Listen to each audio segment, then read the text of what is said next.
Hello, good morning, good morning, good morning, good morning, and welcome to the AM show. We're live on the Joy News channel and of course on all of our social media handles. It is a bright, beautiful Monday morning.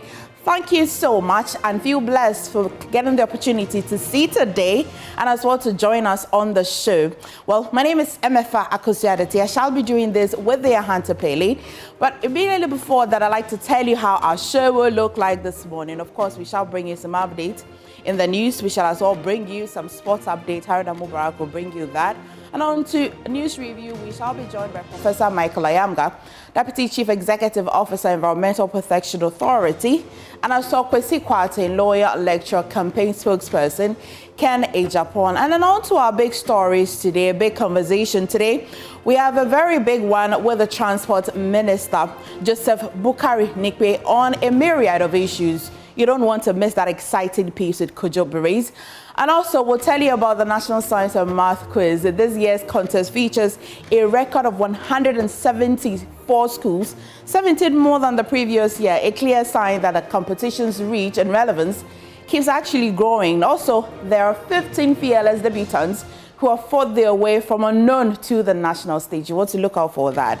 More when our team on ground joins us with updates. It would as well bring you some updates prior to the EcoBank Habitat Joy News Fair. As well, you'll have your say on the show today, so do not go anywhere. Stay with us. The show will be rather exciting if you indeed stay with us.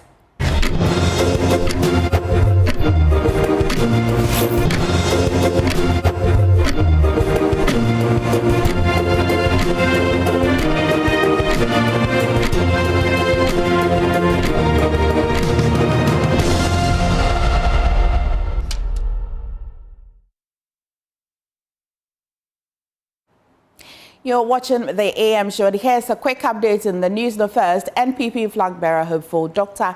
Yao Osei Edichum has unveiled an ambitious vision to make Ghana a fully developed nation by the year 2057 if elected president. Addressing regional executives of the party in Cape Coast, the education minister emphasized that his agenda will focus on eradicating poverty through technology-driven job creation and industrial transformation.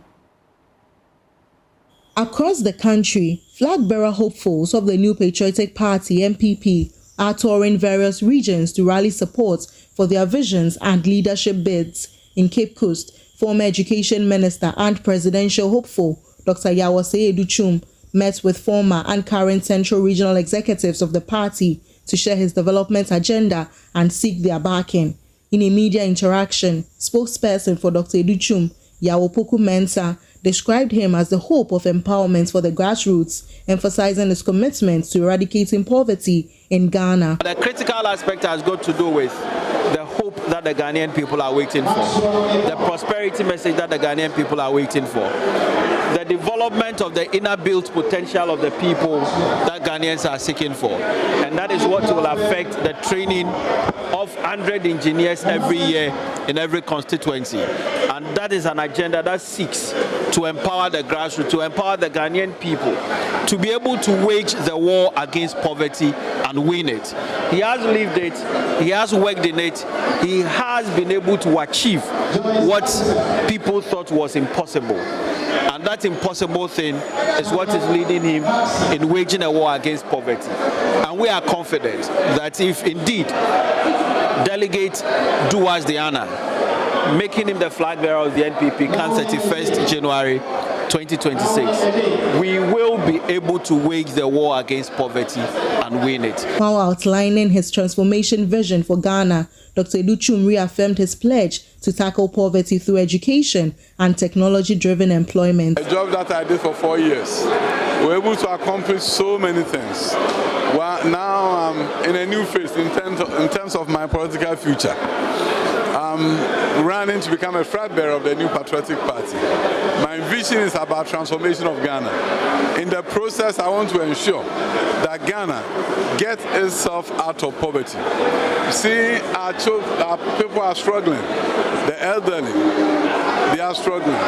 The youth are caught up in a situation where unemployment is bedeviling them. We need to find a new way to create a new course, a new chart that they can follow to really change their fortunes as the youth. If we're able to create IT job opportunities for the teeming youth of Ghana, we'll be able to get rid of poverty.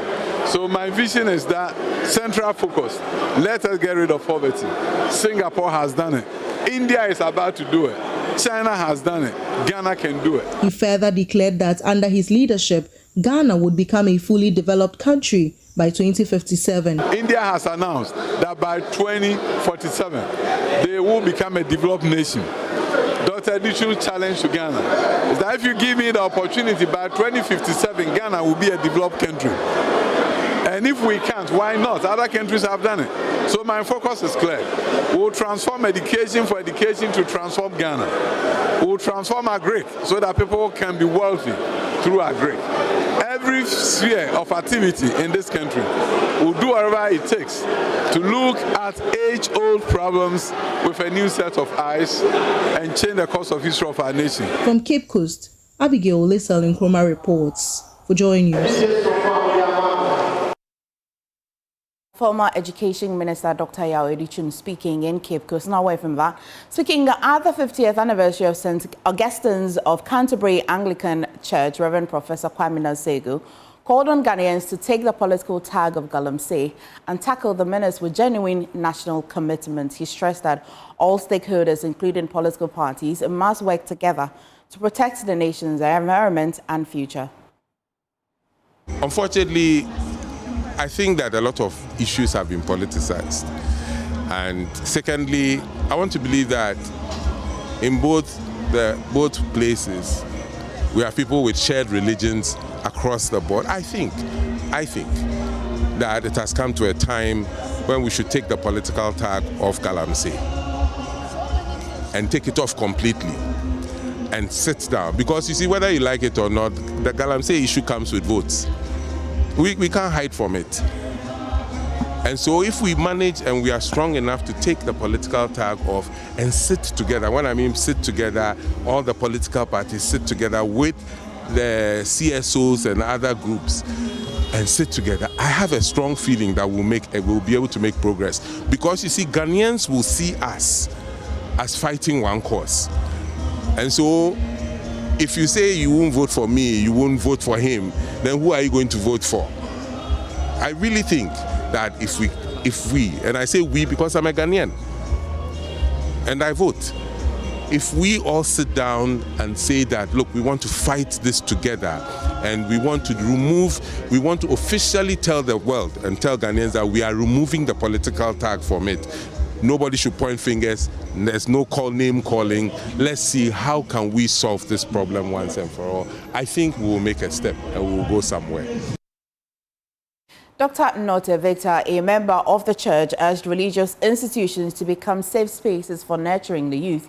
He emphasized that churches must go beyond spiritual guidance to also support young people in achieving balance in their mental and physical well-being, as well as their overall personal development. It's very important, and when it comes to the human being, you need a total balance: physical health, spiritual health, social health. I may even add financial health. The church has been the sanctuary for all of us to come to fulfill the social, the spiritual, but the church, being such a powerful institution, is used to impact lives. So we look at youth development, we look at career development, we look at emotional needs of our membership, and the church tries to address that. One would have wished that we could be doing far more to support people in diverse ways. But over time, it has come to fruition the idea that once we congregate here every Sunday, we try to fortify this balance of our spiritual life, our social life, our physical and emotional.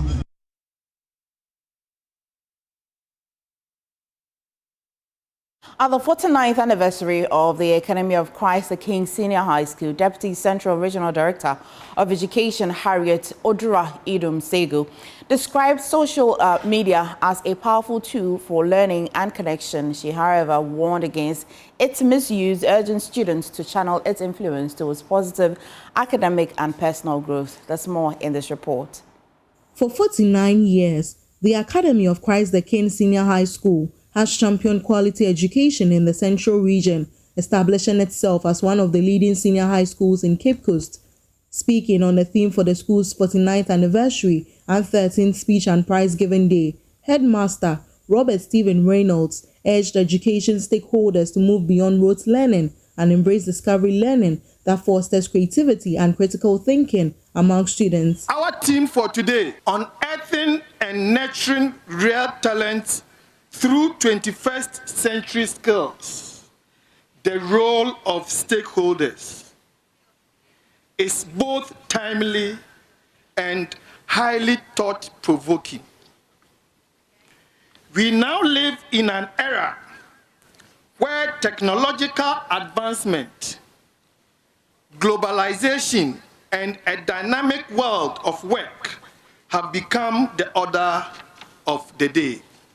As stakeholders in education, our call is not merely to teach students what to think, but rather how to think, how to learn, and how to adapt.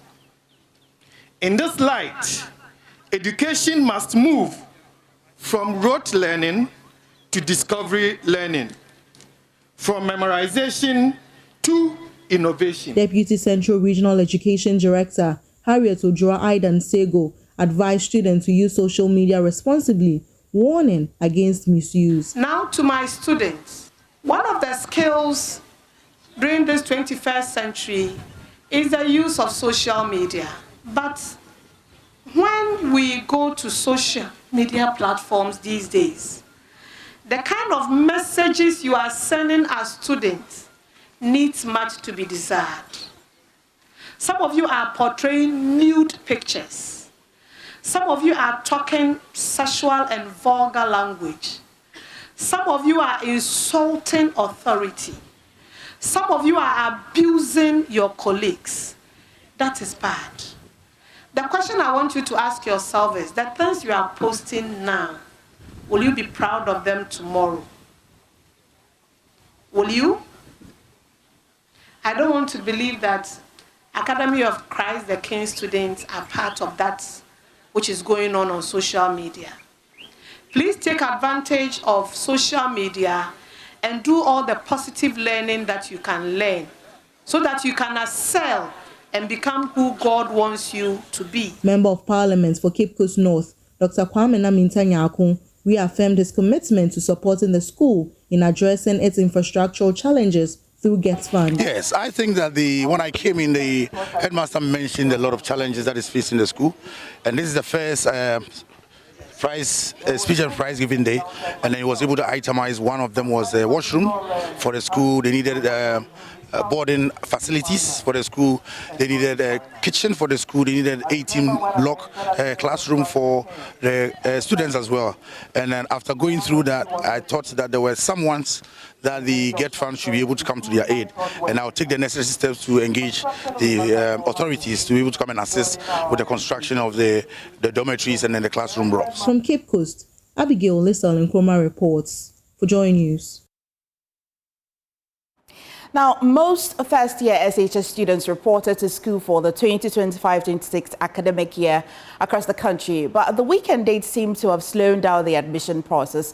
We'll take you now to the OT region, where correspondent Peter Senu spent some time in Boyman Senior High School premises. The arrival of students coincided with the 65th anniversary celebration of the school. The headmaster has, however, assured that despite the celebrations, measures have been put in place to ensure an incident-free process. Here is a report.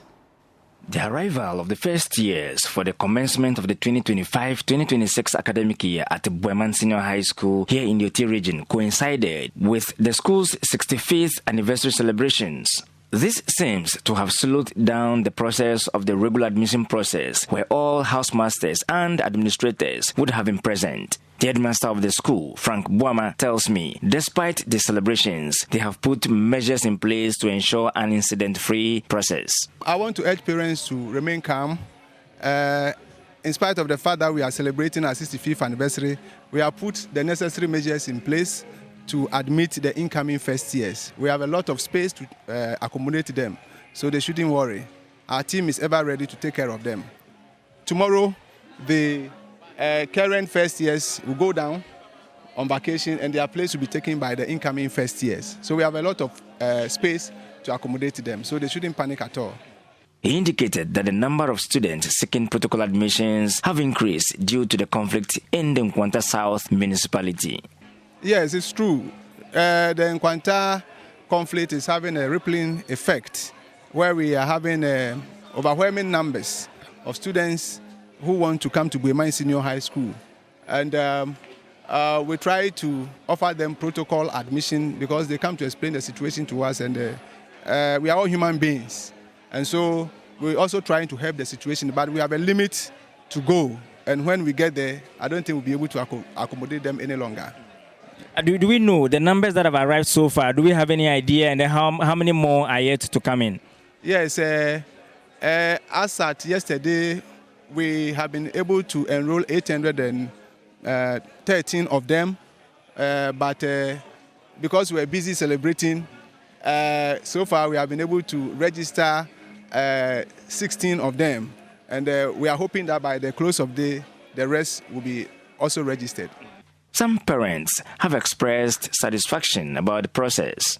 So far, when we came, they were already on the ground, so we waited for them, and then they came and then they received us well.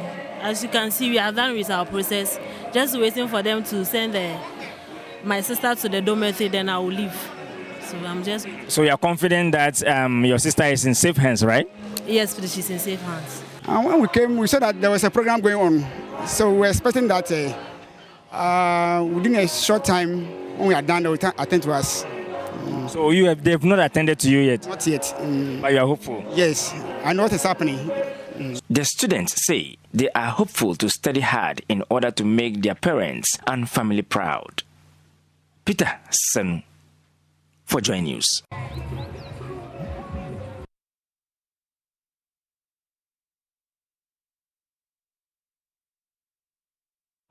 Well, it is often seen as male-dominated field, but 36-year-old Rukaya Mohammed Lamte is defying the odds, driving a trotro through the busy streets of Accra. Not even her 4-month-old baby has stopped her from pursuing her passion. For Rukaya, driving is not just a source of income. It is something she genuinely enjoys, despite the challenges that come with the job, including insults and ridicule from people who believe it's not a woman's place. Rukaya remains determined to stay behind the wheels. Fatal Bayaga reports. In the capital, Accra, almost every trotro driver you see is a man, from the city center to the outskirts. But the story is not changing. It's my passion. I feel like doing it. That's the reason why I involve myself in it, for me to do so. When I started it, I feel it, and I have confidence for that. So that's the main reason why I said I'll try it. When I try it, so it go well for me. So the trotro business is likely perceived to be a male-dominated, but Rukaya wants to change the narrative. Despite the many challenges, Rukaya Mohammed Lamte has mastered the confidence and courage to do what her heart yearns for. It's not, for me, it's normal because I love it. And I have that confidence. I see that, I can do it more. So I'm proud of myself doing it, and I love it. Though some of them used to insult me, say many things to me, but that's not the main reason I came into the driving. At times, they don't want to pick the car from the start. When they see me, they say, I will get down. I don't want to. Some of them, they say, hey, we may penny driving, no. Or yeah, dear pa. And you see them, the person will come. The mother of 3 has been driving for the past 8 years and says the little money she earns goes into complementing her husband's efforts. I have 3 kids. and my husband supports me, and I support home too. At least at the end of the week, I get something that I can support the house and my family too. So for me, I like it. I have my profits. Early this month, the leadership of the Ghana Private Road Transport Union warned of an increase in transport fares if the government does not control the rise in fuel prices. We are therefore informing the general public that any further increase in the present fuel prices shall compel us to increase transport fares to accommodate the lost revenue. Rukaya supports this position. And the price of fuel, you have to do something about it first. And the transportation, have reduced it to down. The transportation is down too. So I think when they increase the transportation too, it will help us, the drivers. Her husband sits comfortably behind his wife in the car while holding their 4-month-old baby. He enjoys her driving but appeals for support for his wife. She's okay in driving, yes. I normally feel happy about how she normally feel to drive. So she need a car, so we are making effort to buy a car for her. Okay, if the government can help to get a car for her, yes, it's also better. Metro Mass will be better. While many women may feel shy or afraid to enter this field, Rukaya does so with great pride. For Joy News, Fatao Bayaga, Accra.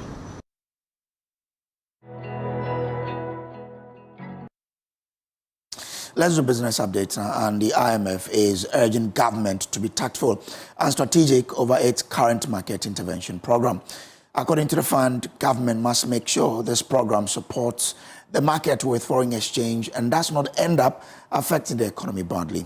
Abebe Selassie is the director of the African Department at the IMF and has been answering questions from journalists in Washington, D.C., USA. The issue of FX market performance in Ghana in recent months. Just had a conversation about this with Governor Johnson. Also, I think, a year ago, perhaps a couple of years ago, all of the concern in Ghana was about uncontrolled depreciation, a lot of challenges, and that was related to, of course, the fundamentals of the economy, where there were a lot of difficulties. The debt issue hadn't been, it was just surfacing and playing out. So it's been generally good to see stabilization returning to the economy in Ghana. Economy beginning to recover, inflation beginning to decelerate, and sign of confidence, allowing the exchange rate, the CD, to stabilize and maybe even begin to appreciate.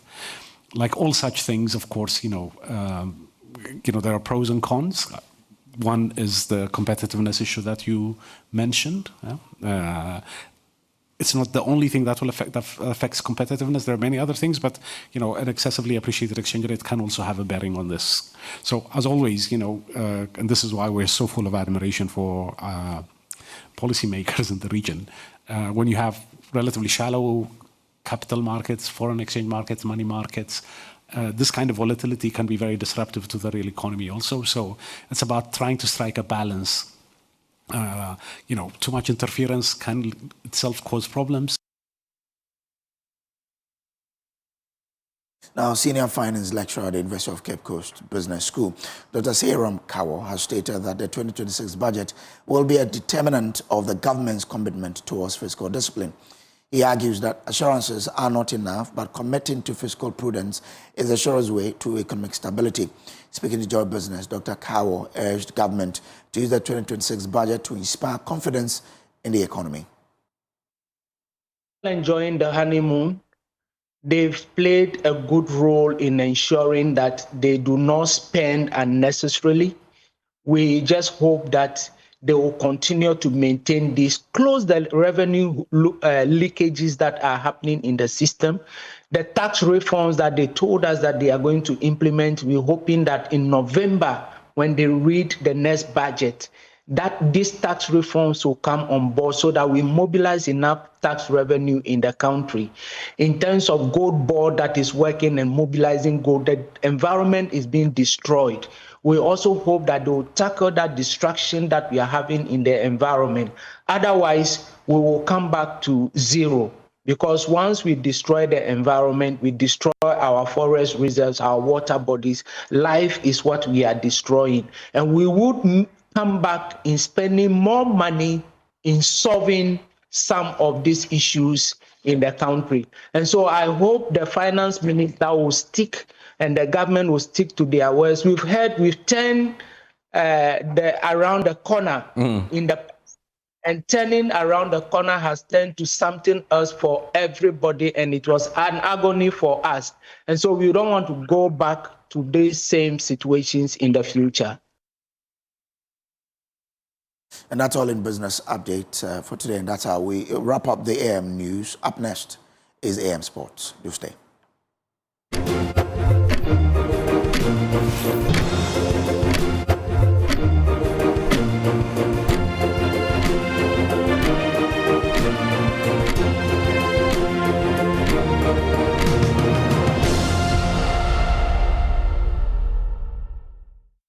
Good morning, everyone. Welcome to AM Sports. Here with me, Muftao Nabila Abdullah. Kumasi Asante Kotoko find themselves in a difficult situation in the first leg of the second preliminary round of the CAF Confederation Cup after suffering a 1-0 loss at the hands of Wydad Casablanca at the Accra Sports Stadium on Sunday. My colleague Abdul Karim Benin was there and has details in this report. Asante Kotoko's quest to reach the group stage of the CAF Confederation Cup for the first time since 2019 has just become more arduous after losing the first leg at the Accra Sports Stadium to Wydad Casablanca. Kotoko started the game brightly and even came close to taking the lead inside the first 10 minutes through a corner. 2 minutes after recess, Kotoko were caught cold when Joseph Bakasu fired in the only goal of the game from a corner.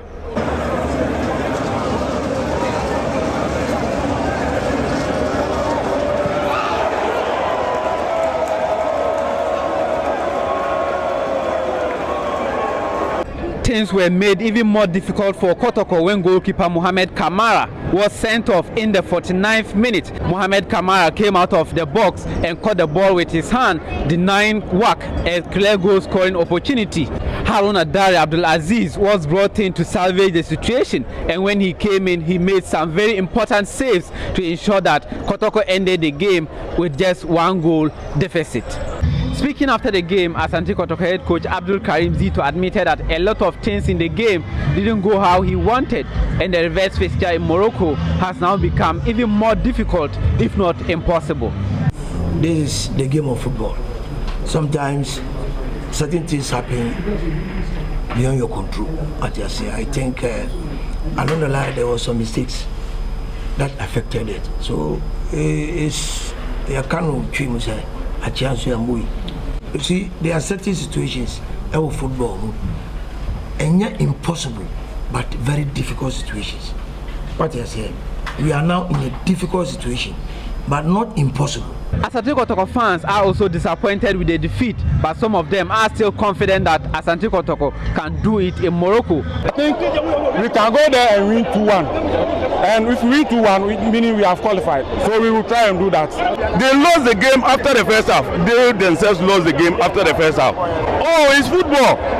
It's football. Anything can happen. But from what I just saw, if the coach doesn't do certain things well, we may take more than 6 goals up there. Yes, that is my fear. I urge the management and the board to also review the appointment of the coach, because this coach, I don't think he will take us anywhere. The reverse fixture will be played in Morocco this coming Friday, and the winner of the 2 ties will progress to the group stage of the CAF Confederation Cup. From the Accra Sports Stadium, Adamu Benin, Abdul Karim. Now to some Ghana Premier League stories. Accra House of Oak won 2-0 against Brecum Chelsea at the Golden City Park on Sunday. The Phobians left it late, courtesy of Maulu Uwayo, who scored the second goal to hand Masud Didi Dramani's boys all 3 points in the encounter.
Now, let me take you through the results of matches that were played in the Ghana Premier League over the weekend. Just gone by, it's Accra House of Oaks 2-0 victory over Brekum Chelsea. Nations FC, they were also in actions against Dreams FC. But let's take a look at the results of the matches that were played. We have Mediama FC drawing 1-1 against Samatex. Dreams FC winning 2-0 against Nations FC. These matches were played on Saturday. And on Sunday, we had Brekum Chelsea losing 2-0 to Accra House of Oaks, just as you saw in the highlights. Bechemi United won 2-0 against Vision FC. And Hohoi United, they sat at home and lost 2-0 to Ediana Stars. And Swedro All Blacks won 2-0 against Baseke Holy Stars. These were the results of matches played in the Ghana Premier League. There will be one match that will be happening later today. Kumasi Asante Kotoko's game, that game has been postponed because of their engagement in the CAF Confederation Cup. And in fact, their second game, which will also be happening next weekend, has also been postponed because they will be in Morocco for the second leg of their CAF Confederation Cup tie against Wydad Casablanca.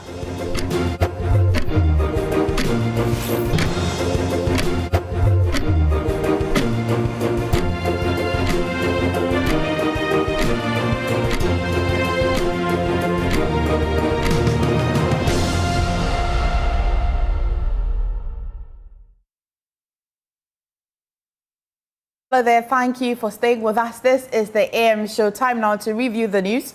And this morning we're joined by Professor Michael Ayamga, Deputy Chief Executive Officer, Environmental Protection Authority, and also Kwasi Kwarteng, lawyer, lecturer, campaign spokesperson, Kennedy Agyapong. But of course, we'd like to bring you the headlines, at least update what's happening in and in front of the newspapers. And Hunter Pele is on standby to do justice to that. Could you? What you should have done, you just left it to me to do for you. Aren't you a cutie? It's a Monday morning. You look amazing in that pair of jacket and black. So let's go through what the papers are reporting. Let's start with the Ghanaian publisher. And on the front page, Bono East roots for Dr. Bawumia. That's in the run-up to the MPP's presidential primaries, which is slated for 31st January 2026. Afeo Markin rallies minority ahead of the parliamentary reopening, because they will be reopening tomorrow, right? Yes, tomorrow. Next Tuesday. Be Ghana's backbone, not just critics. So when the minority is doing anything in Ghana, in parliament, they have to do it in favor or in the interest of Ghana. And this is big. AMP seals $100 million Azuma acquisition. You remember the misunderstanding, you want to put it, that came up with this particular takeover of Azuma Resources. But we are told that now the EMP has fully taken over that particular mine. Get the details on page 2 of the paper. Let's do the insights now. Bawumia dragged to MPP Council of Elders for allegedly engaging in religious campaign. Get details of that story. NIMOS undertakes massive crackdown on illegal miners. 12 excavators, 20 champagnes seized in latest swoop. Okay. Prof, I'm sure he's excited by the gains because the EPA is interested in cleaning up the environment. Venezuela alerts UN to imminent military threat amid U.S. escalation. The details is on page 9 of the Inside newspaper. Empowering African women critical to economic growth. That's according to the Vice President, Professor Nana Jane Opoku-Agyeman. And Alliance United Party could be having for disgruntled MPP supporters, says Dr. Asante Ochre. Well, let's do other papers here. Economic Times says Ghana woos international investment, development supports communities at IMF World Bank joint meeting, which took place in Washington, D.C. Let's see what that brings us. Momentum built up on digital credit as BOG set to open applications early November. And details of that is on the back page of this paper, I think. Okay, on the front page. Let's do other papers here. The Custodian says Afeo Markin fires up minority for Parliament tomorrow. Details of that story is on page 3. My victory will be for all. Dr. Mahmoud Bawumia promises unity. Amaliba contradicts Poaman committee claims on CJ removal petitions. Well, it'll be interesting to read, right? Page 2 of the custodian has details of that particular story. And Ecozoil donates life jacket for safety on Volta Lake in the wake of that particular accident that claimed several lives on the Volta Lake there. And Kwekuo being AJ, okay, that story is talking about the new role of Kwekuo being AJ. He is working with an institute there. The paper published that. Now, the news center, MTN to deploy blockchain to tackle Momo fraud. Sylvia, it comes with the picture of Mrs. Sylvia Otua Champon, who is Chief Product and Services Officer at Momo Limited. And also, that big story is on the front page of the news center there. EMP finally takes over Azuma by paying in full $100 million. A Ghanaian company doing this is just exciting, to hear. And GS reports smooth start to SHS admissions nationwide. But MF, I have a problem with this. Because over the weekend, I was sent a placement form for one student. In all his 6 selections, he chose technical schools. Then in the placement, they gave him a non-technical school and gave him business. His father calls me to say, I know my child, he can't do it. But technical, he can. So was he given a business program in a non-technical school when he chose all throughout? That's rather strange. Another one, he was given Takwa Secondary School. Then when he went to Takwa Secondary School to enroll his child, having gone there to get a prospectus, he's now told that on the system, he's been placed at St. John's. What happened? How can that? Who did that? Truly. Yeah. I would have thought that for this free SHS, we've come quite a long, not free SHS, I'll say the placements. Yeah. I would have thought that we've come a long way. We might have wronged our right our wrongs, I should say, and then do better at least this year. This year, they have reported largely some positive strides. A few omissions, I think. So this particular one may be few.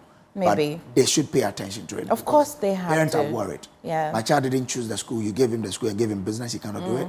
My child chose Takwa. You placed him at Takwa, but then it was changed later on to St. John's. What's happening? Maybe they I hear children are on a hunger strike. They're not eating. Because, of course, the school they want to go to, and they see their friends as well going to school. Saturday, of course, you realize that a little over, nearly 600,000, they were going across the country going to school. And imagine, okay, your parents are saying we're working on it and all of that. It's not a good feeling. It's not a good feeling. A story, but that will be for another day. HCOA Greenfield to build Ghana's first AI-powered teaching hospital. Whoa, really? Will be an interesting story to read. The details is on page 6 of the paper. Republic Press, Ashanti heat up as Brian Agyapong campaign machine rose in. So Brian Agyapong has he's completed the Greater Accra region. He's now in the Ashanti region, and the story is that Ashanti is heating up for him. Get details of that particular story on page 3 of the Republic Press. Gunfire at Celebrity Golf Club. Hey, really? Yeah. 3 arrested as police launch manhunt. Oh. Yes. Okay, let me not give a lot of things out, but yeah, it happened. Yeah, okay. It did happen. Former CJ refuses to back down, sues government over dismissal with health benefits. And when you read that particular rate, it tells you a lot more of what she wants. But get the details on page 3 of the paper. Lead suspect in serial robberies and killings of taxi drivers arrested. The story is on page 6 of the paper. Aggressive city strengthening great cost to Ghana, Professor Bokping. Oh, it'll be interesting to read that particular story. And recording your intimate moment is illegal, cybersecurity expert says. Okay, this is the Republic Press. Let's do the back page of the paper. Richard Ofori seeks Black Stars return ahead of World Cup. Hey. Okay. Okay. Well, yeah. Richard Ofori. You know Richard Ofori? Okay, anyway. But the story is that Richard Ofori it says, Ghana's goalkeeper Richard Ofori has set his sight on joining the Black Stars squad for next year's 2026 FIFA World Cup in North America. The Amazulu showstopper has featured for Ghana, last featured for Ghana during the 2023 African Cup of Nations in Ivory Coast, where the Black Stars suffered an early exit against Mozambique. Was he not the goalkeeper who, when the ball was going to the corner or so, he brought the ball back and then we were scored? Okay, anyway, we'll see. For such an incident, I do remember him. Was it an accident or an incident? Hey, Richard Avori. Anyway, we'll see. Now, inside Postecoglou's 39 days to forget at Forest. Okay, that is about Nottingham Forest in the United Kingdom or in the English Premier League, and their coach, I'm told that there's been some very bad start for him. But get details on the back page of the paper. But this one is of interest to a lot of Ghanaians. Richard, anyway, we'll see.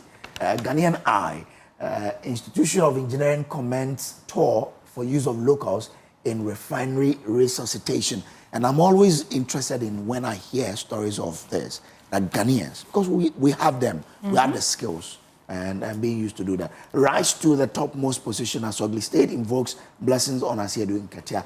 Engineers and planners finalizes $100 million payment for Azuma Gold acquisition. Ghana Free Zones Authority celebrate 30 years as Ashanti officer seeks to create access for local industries. A lot more stuff. That's an interesting read on the Ghanaian Eye. Rise to the topmost position as Ugly State invokes blessed on Asiedu Ketia. That's the end. I didn't want to say more. You didn't. We'll leave it as that. Yeah. There's an interesting story on the Republic Press. It says that recording your intimate moment is illegal. Yeah.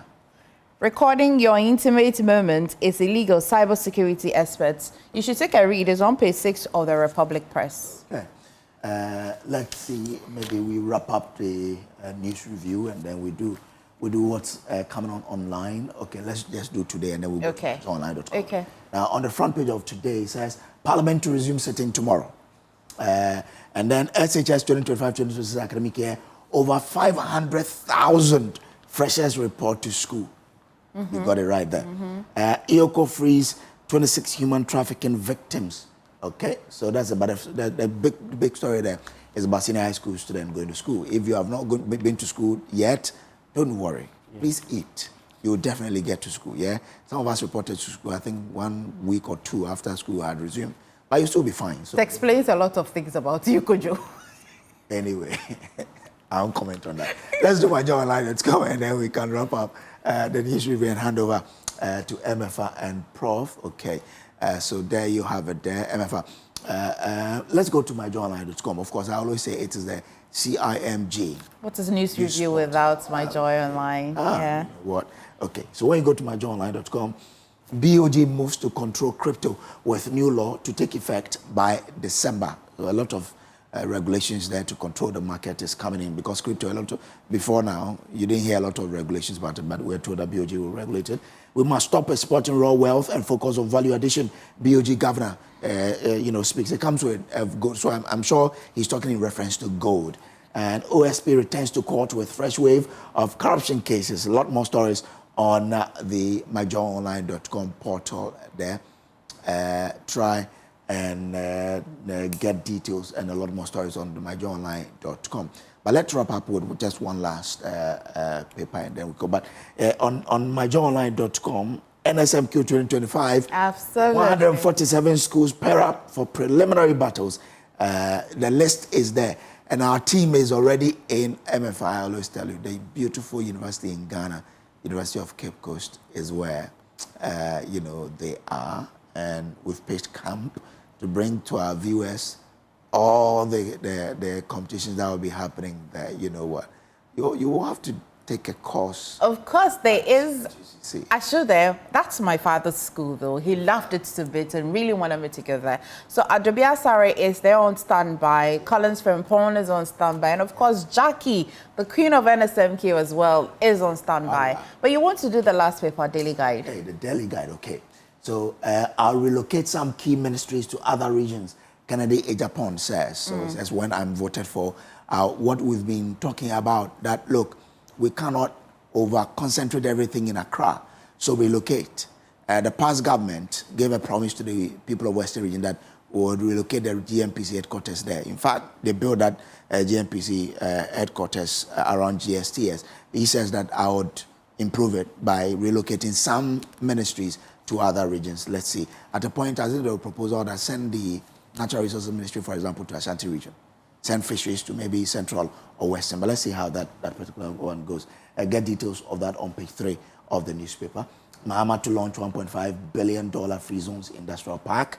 EMP is still here, and I'm excited by the EMP because, look, a Ghanaian company, wholly owned Ghanaian company doing this is marvelous in our sight. Hisense donate 860 ultrasound to hospitals, and Heath Goldfield revives Bogostu Pristia mine. Get details of that story on page 3 of the Daily Guide newspaper. Well, MFA, that's all in the reviews of the paper. Let me hand it over to you. Of course, I join you. So you will hand it over, and you gently take a seat, and then we shall get into the paper shortly. Kwasi Kwarteng, lawyer, lecturer, campaign spokesperson, Kennedy Agyapong's team as well is joining us via Zoom. But Professor Ayamga is right here in the studio. Prof, thank you so much. How's your weekend been?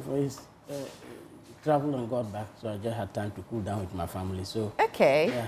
How's the family? Everyone is okay? They're doing good, and why not? Okay, how's the authority as well? Quite recently, we read about you taking delivery of some cars and some motorbikes. Yes. How is it helping in the fight against illegal money? At least we got some cars, but we still expect more because improving access to legal mining and also regulating activities of mines across the country is key in our fight against galamsey. And that is the reason why we have opened almost 75 new area offices across this country. And to operationalize these areas, we need more vehicles. I have been drumming home the need for us to operationalize these offices and allow us to buy cars. I'm going to say that this morning again, that if we do not improve access to legal mining and strengthen the EPA to regulate, even mining entities that are permitted do activities under the dark, in the dark, and we are not able to get them. And people think that it's only galamsey that pollutes the waters, but even legal mining does sometimes. And we have a handle on it. We need to expand our reach and make sure that every district you go, you have an EPA office there, and our officers can keep things on track. So I want to urge again, I traveled back with the Deputy Minister of Finance. I mentioned this to him in the plane. I want to call on him that they should get us the authorization to buy vehicles so that we can power these offices. But I'm happy with the progress we are making in the fight against illegal mining. When I saw that comprehensive plan that NIMOS put in place, I knew it was just a matter of time and we'll nail this thing. And that's why I said I'm not afraid to put my integrity on the line that we'll stop galamsey. We need to be mindful that it's not galamsey alone. When I was a kid, I saw mercury. A kid back then. And even in our households, people bring mercury home. And we need to extend the education beyond even illegal mining. I just got some disturbing news sometimes that even in the cities of Accra, people now bring in rocks and other things, and then they are processing gold even in the cities, in their homes.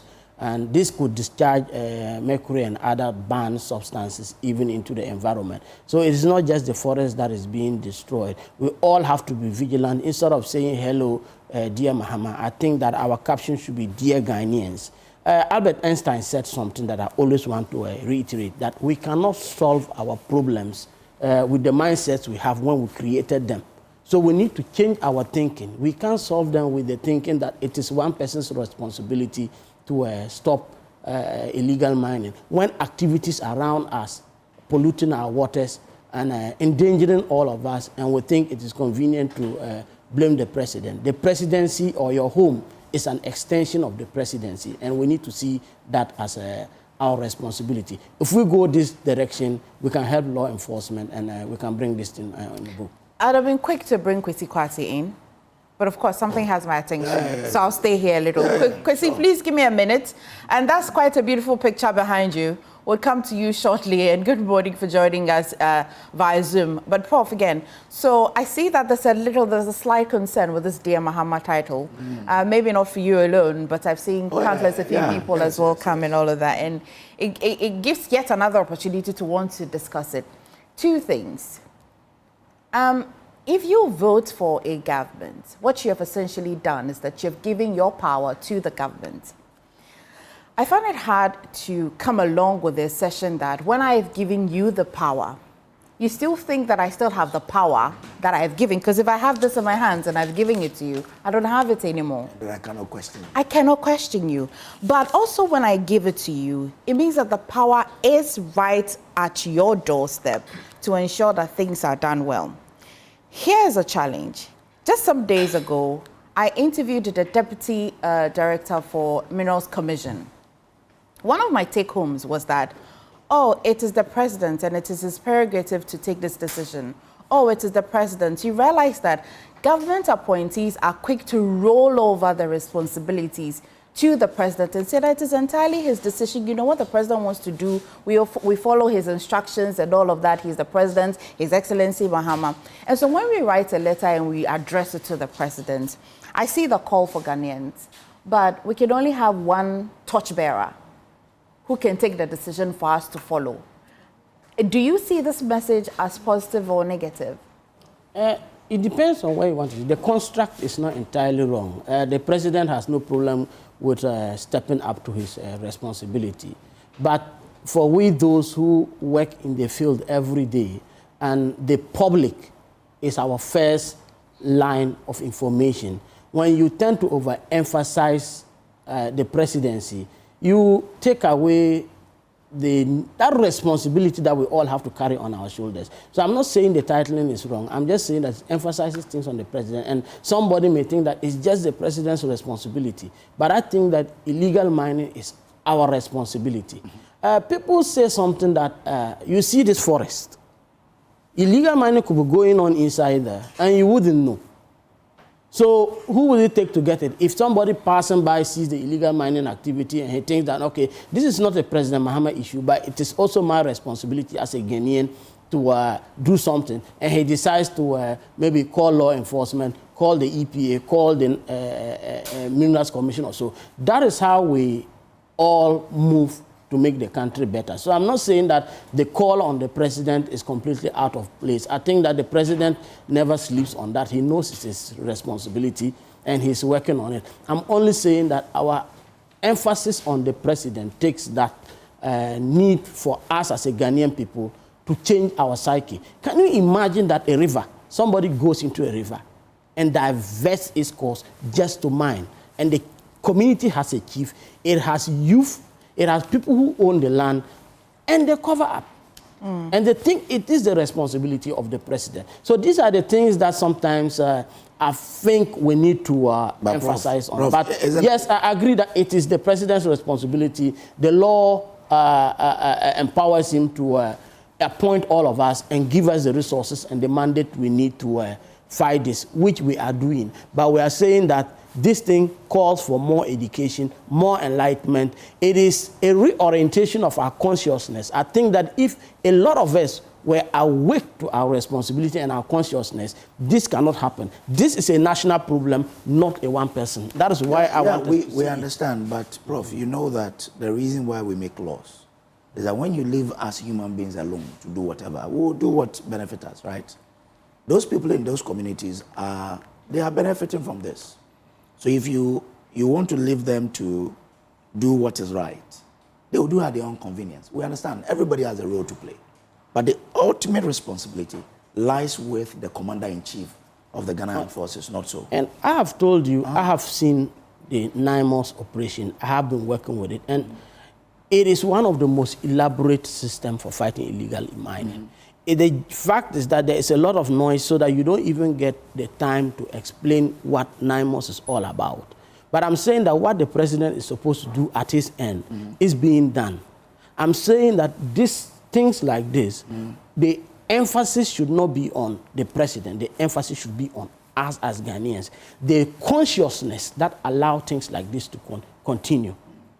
How do we train our children? Anyway. Kojo, we'll note this, we'll come back to this and probably explain how difficult it is to allow the people to want to do right. Because over the years, illegal mining has been happening for years, and we're the same people who have been doing it.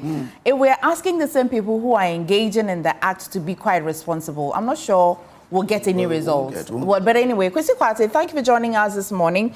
How's your campaign going? I see in front of the newspapers, Kojo, you just gave us one of the highlights that Kennedy Agyapong says that he will relocate some key ministries to other regions.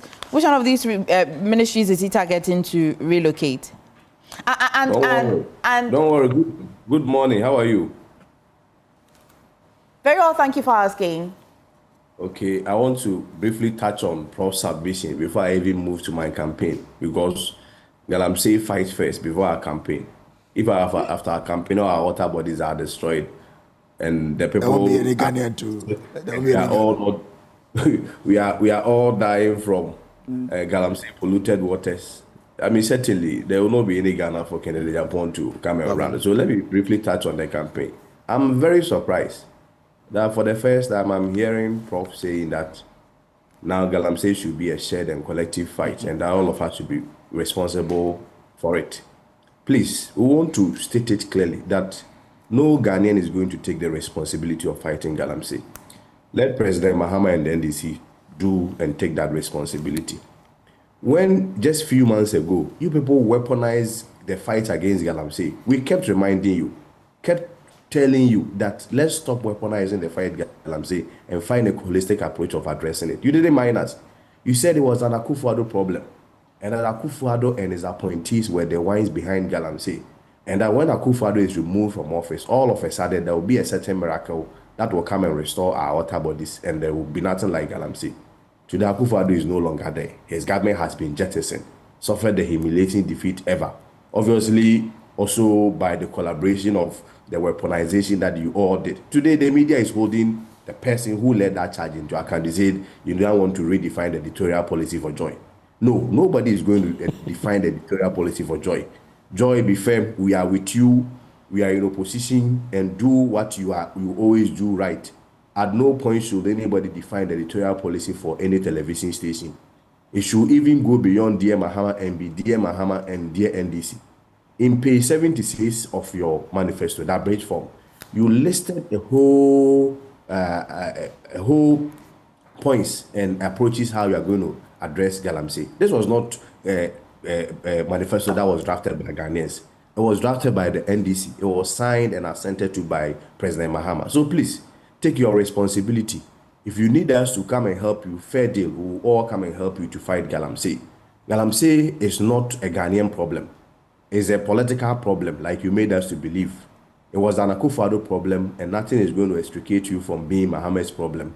I have a question for you, though, Kwasi Kwarteng. Yes, I have a question for you, because then, well, beyond the putting people on notice that people shouldn't try to, reshape our editorial policy, that's quite appreciated. But if a matter becomes a national concern, and then a political party genuinely used that as a campaign against the other political party, and then the matter becomes a real, genuine concern for a country, should we allow the other political party who has gone into a position to say that, well, of course not, because you used it as a campaign tool, we're going to allow you to do all the job? For example, when HIV was on the rise, AIDS Commission was doing what they had to do. But as well, media houses, individuals, everybody would call on Ghanaians. I'm not using that same analogy here, but I'm asking because I see this effort of parties when they go to opposition, even when it is clear that they can ask the government to do what is right, they are quick to remind the political party a campaign promise, and politics is politics. Why must it come to play when we have real issues to solve? No, don't worry, I have an answer for you. So what are you expecting from the opposition government? That we will give orders to the military to go and stop Galamsey in terms of the enforcement? No, let me rephrase the question. What I'm saying is that when I hear opposition say that, well, when you were in opposition and you were campaigning, you said it was the Akufo-Addo government's problem. So no Ghanaian is going to help solve the problem. It should be the NDC's problem. Are you saying this? MFA, let me be very honest with you. We are not going to be apologetic with that. For 8 consistent years, when we kept reminding Ghanaians, the NDC, including you, the media, you all pretended it was an Akufo-Addo problem. How many times did we victimize Akufo-Addo, demonize him that it was an Akufo-Addo problem? How Today, so? Just a minute ago, you were saying that Joy has always done what is right. A minute ago, then you were saying that we pretended. No, but I'm saying that I am reminding even you of, even in doing what is right, what you also did. It included all what I'm talking about. I'm saying that, including even in the media, it was so narrow that it was an Akufo-Addo problem. I'm saying that what has changed? What has changed in just a couple of months? That right now it's become a national problem and that we should reorientize the people and reconscientize them. I am saying that nobody is going to help anybody conscientize anybody. The fight against Galamsey has nothing to do with conscientization. It has everything to do with enforcement. They mentioned that there were politically exposed persons who made the fight very difficult. We avail ourselves. If there are still politically exposed persons from the NPP, they should arrest everybody and prosecute them. Until then, nobody should then try to generalize it. I mean, it's a PR standard they are doing. Try to generalize it, make it more nationalistic, share responsibility, and run away from responsibility. Nobody is going to allow that. It is a Mahama problem. He's the president of Ghana. It is an NDC problem. They are in power. They should fix it. That's all what we want. Great. We don't care. So anybody expect the MPP to do what? We are demanding accountability from them. Okay. Kwasi, please give me a minute. Before he moves on, there's a quote. This is from the Daily Graphic online. It says, regarding illegal mining, Mr. Mahama stated that he would address the issue as president, but emphasized that it was currently President Nana Addo Dankwa Akufo-Addo's responsibility. Quote, you are currently the president of Ghana, and it is your responsibility to deal with Galamsey now. After January 7, 2025, when Ghanaians have elected me, I will take responsibility and sort out illegal mining, he said at a rally in Ngo Pram Pram. So that's very awesome. Prof, you have heard? We are not running away from the responsibility, and we are owning the problem. Even though we didn't create the problem, we are owning it, and we are preferring solutions. Now, what's your business inviting people? No, we didn't. Who created the problem? So they sat here, you see, I didn't want to go down this line, but people sat here, and 7,500 hectares of our forest got degraded, got polluted. If I want to go down the line of let me tell you where the mud is coming from. Yes, the mud is coming from what we came to meet. That the day we entered office, all the 5,500 hectares, the 7,500 football fields that were degraded, they are the ones producing the mud we are seeing. And you don't have to sit down and say that we own that. Your chairman mined gold from those ones and put them on the displayed it on TV. You have to own it. That criminal destruction of our forest is your responsibility. We own the problem. And I'm telling you something. I'm putting my integrity on the line here. That you can imagine that when you are talking, I didn't interject. I think I deserve that respect. You have your time. I deserve that respect. When you are talking, I didn't interject. I'm saying that we take responsibility. And just like when President Mahama got the 8th position and you had no campaign message, I will tell you here that we'll tackle Galamsey and you have no message to do. Because I see what we are doing and all the media noise we are making. We have stayed focused on our plan. That is first looking at deploying advanced technology to monitor illegal mining. Second, strengthening regulatory frameworks, and also doing all we can to disrupt the supply chains so that there are no inputs going into illegal mining, and the proceeds from illegal mining is not going back into the pockets of those who are financing it. And we are going on the third leg with ensuring that there is responsible corporate social mining, training of young people, and those who actually even want to mine. We are trying to look at whether we can operationalize some of these old mines that we think still there are some economic prospects and move them there, give them the training so that they can do responsible mining. Once we do all these things, we are very certain that we will stem the side of the pollution. When you are fighting Galamsey, there are two angles you have to look at it. You have to cut the pollution, and then you have to clean. There must be those policy enablers that change our mindsets from degradation to regeneration and restoration. And that is what we are doing. So once we stop the side of the pollution, we also talk of cleaning the mess that you people left behind. When I talk about 5,500, I'm looking at the greater Accra region. Which one are you talking about? 7,500 or 5,000? Hectares, 5,500 hectares. 7,500 football fields. That's what I'm saying. Okay. If you in the last 8 years. Yes, by January, when we came into power, that quantum of this map, our map, had been degraded. I get it, but so if you sit down here and say we should own it, it's like we shouldn't talk about the fact that you criminally destroyed the forest. Is it their understanding that these acres or hectares of land were destroyed during their time, 8 years alone? I'm saying that by the time the President Mahama came in, 5,500 hectares of forest, I'm not even talking about other areas, of forest reserves had been destroyed. Said day. So it means that happened during that time. That's why I wanted clarification. I said something, and I said illegal mining. I said when I was a kid, I saw mercury. I said that right here. So it means that at least some degree of it was going on. Okay. But it was weaponized, it was mechanized, it became a means of revenue. Your own people were going around saying that if we stop illegal mining, we'll lose elections. Meanwhile, you lost the elections because of the misgovernance, the corruption, and the raping of this country, but not illegal mining. You lost across even where there wasn't even but in 2016, so you are saying that you lost because of one of the things that. But in 2016, can I respond? You will, Kwasi, you will. Okay, you will. Very well. Yeah, be calm as the photo behind you this morning. Okay, so, but in 2016 as well, if you look at the CDD report and if you look at other factors that many have said contributed to the loss of the NDC, Galamsey took prominence in there as well. I don't sweep the problem under the carpet. And I said, even when I was a kid, I saw mercury. Okay, that means that illegal mining has been going on for a long time. President Mills is on record to have talked that illegal mining is our problem. So there is no one who runs away from the fact that it has been a practice that has been existing. It has been largely driven by pickaxe and then some hammer. And then it got to a point that when some powerful party chairman got into it, they brought bulldozers and chamfangs, and that actually escalated the extent to which we're destroying these our so you say and that I'm saying that it has been a problem. No Ghanaian can run away from it. But these people own the huge expanses. The diversion of river bodies and mining in riverbeds were done under them. Kweku Kwarteng talking here. They started it under your watch. Kwasi. So don't put it on President Mahama. President Mahama is facing this square on, and we will tackle Galamsey. But we will not run away from the fact that you people caused the problem and you own the problem. Kwasi, we own the solution. let's allow Kwasi to respond. Kwasi, yes, proceed. You see, let me be unapologetic here. If I'm President Mahama watching Joy News today, I would have sacked the professor in your studios. You see, his understanding of the Galamsey problem.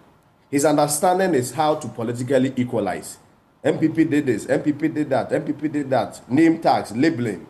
All the problems in the Galamsey were organized, engineered, implemented by MPP.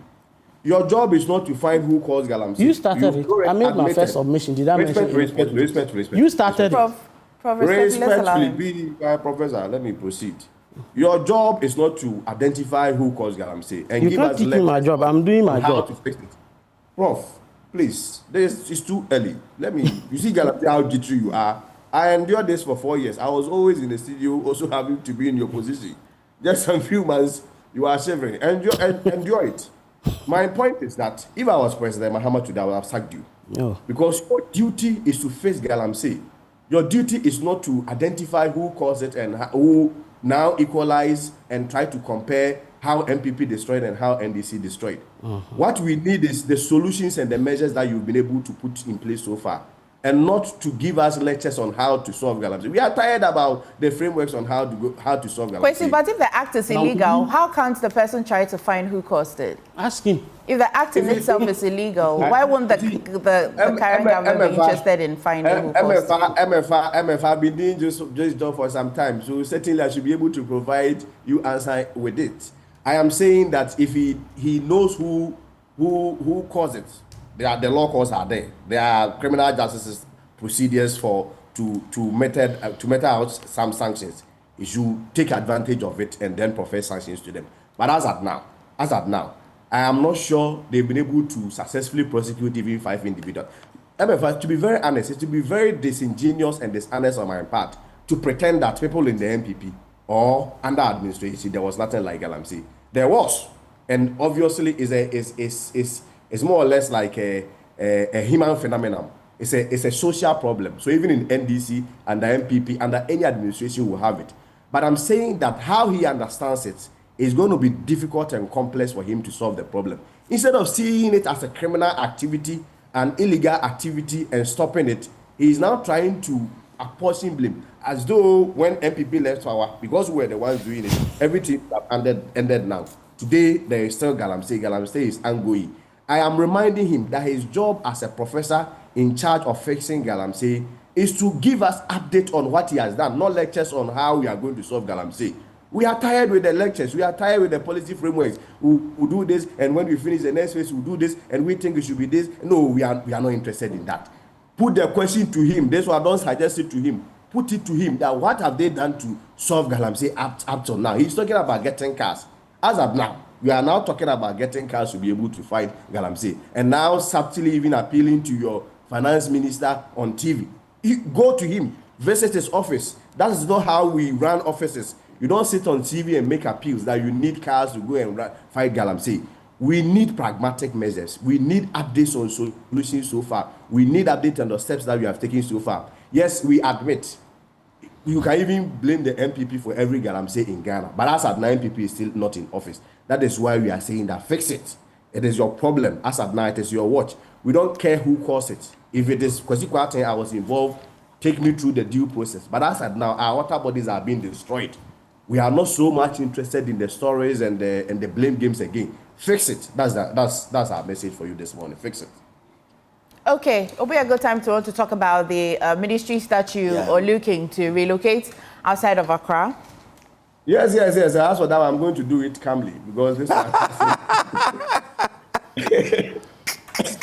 So our position is that, I mean, to be very honest, Ghana's development is currently trapped in Accra, and if you go to most of the other regional capitals, it's either underdeveloped and economically inactive. For instance, when you visit regional capitals like Wa, Bogatanga, Damango, Techima, and Koforidua, it's almost like a ghost town or ghost cities. It's almost silent, no economic activities going on during the day, literally. And there is little economic activity, few corporate jobs. Very often, you realize that some of the commercial jobs are also not there. And for me and Kennedy Agyapong as a person, we are of the view that this is not how a country grows. Kennedy Agyapong is therefore proposing a bold reset to take government. And of course, I mean, that's why I agree with Prof. That's why we need a reset. Proposing a bold reset to take government to the people. And so instead of running Ghana from one overcrowded point, the city of Accra, with high traffic, high rent, floods also going up, youth employment. Meanwhile, other towns and other cities are also undeveloped. Kennedy plans to relocate some of the key ministries and their agencies to some of these regions. Of course, in doing that, you also have to consider and match it with its natural strength. For instance, if you are looking at, say, fisheries, you may be looking at central region. If you are looking at, say, food and agriculture, with arable land in the northern part of Ghana, you may also be concentrating there. For instance, if you are looking at energy, western region, we are already mining oil there, so you may also take advantage of that. For instance, tourism may also have to be situated in the Volta region, for your region. So we are also considering you. So we are of the view that when ministries move, money, jobs, and decisions also move, and each relocation creates a new ecosystem where you have contractors, hotels, schools, tech services, local industries, and it's all chain of reaction for regional growth. And so what we are saying is not just about new offices, but it's about economics. It's not the usual politics, but it's about making every region also matter again. Then we are able to intertrade, boost tourism. People naturally move and travel from one region to the other, invest in them. Then we are able to ensure that there is indeed balanced development across all regions. Opportunity will spread across all regions.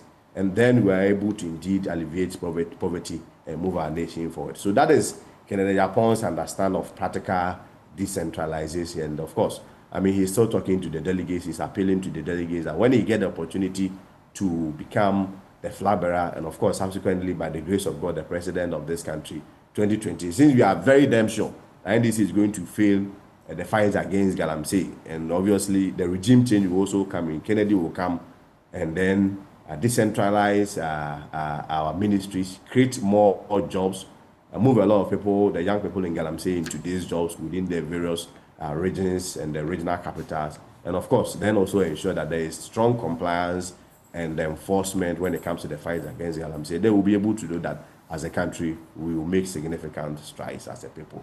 Mm-hmm. Okay. Oh, well, yeah. Yeah, Prof. I just want to. Prof is in the development space. I just want to make a quick input that I sat here and you all saw the number of vehicles we got. I only asked for more. So I was at the commissioning of those vehicles, standing beside the Honorable Amabua to commission them. And I must commend the government for the agility it has shown in resourcing and retooling us. I'm only saying that we need more because I feel that we need to expand. And that is also happening. I can't sit here and allow Honorable Kwasi Kwarteng to make it feel like we are sitting now and not doing anything. But I will let that slide. I don't want to waste my time. I'm sorry for setting you up.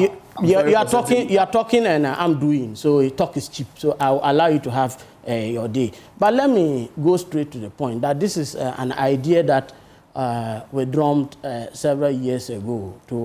If you go to my Facebook wall, you see this idea there. So it's nothing new about decentralizing ministries. That is something that people are doing. The only problem I have here is that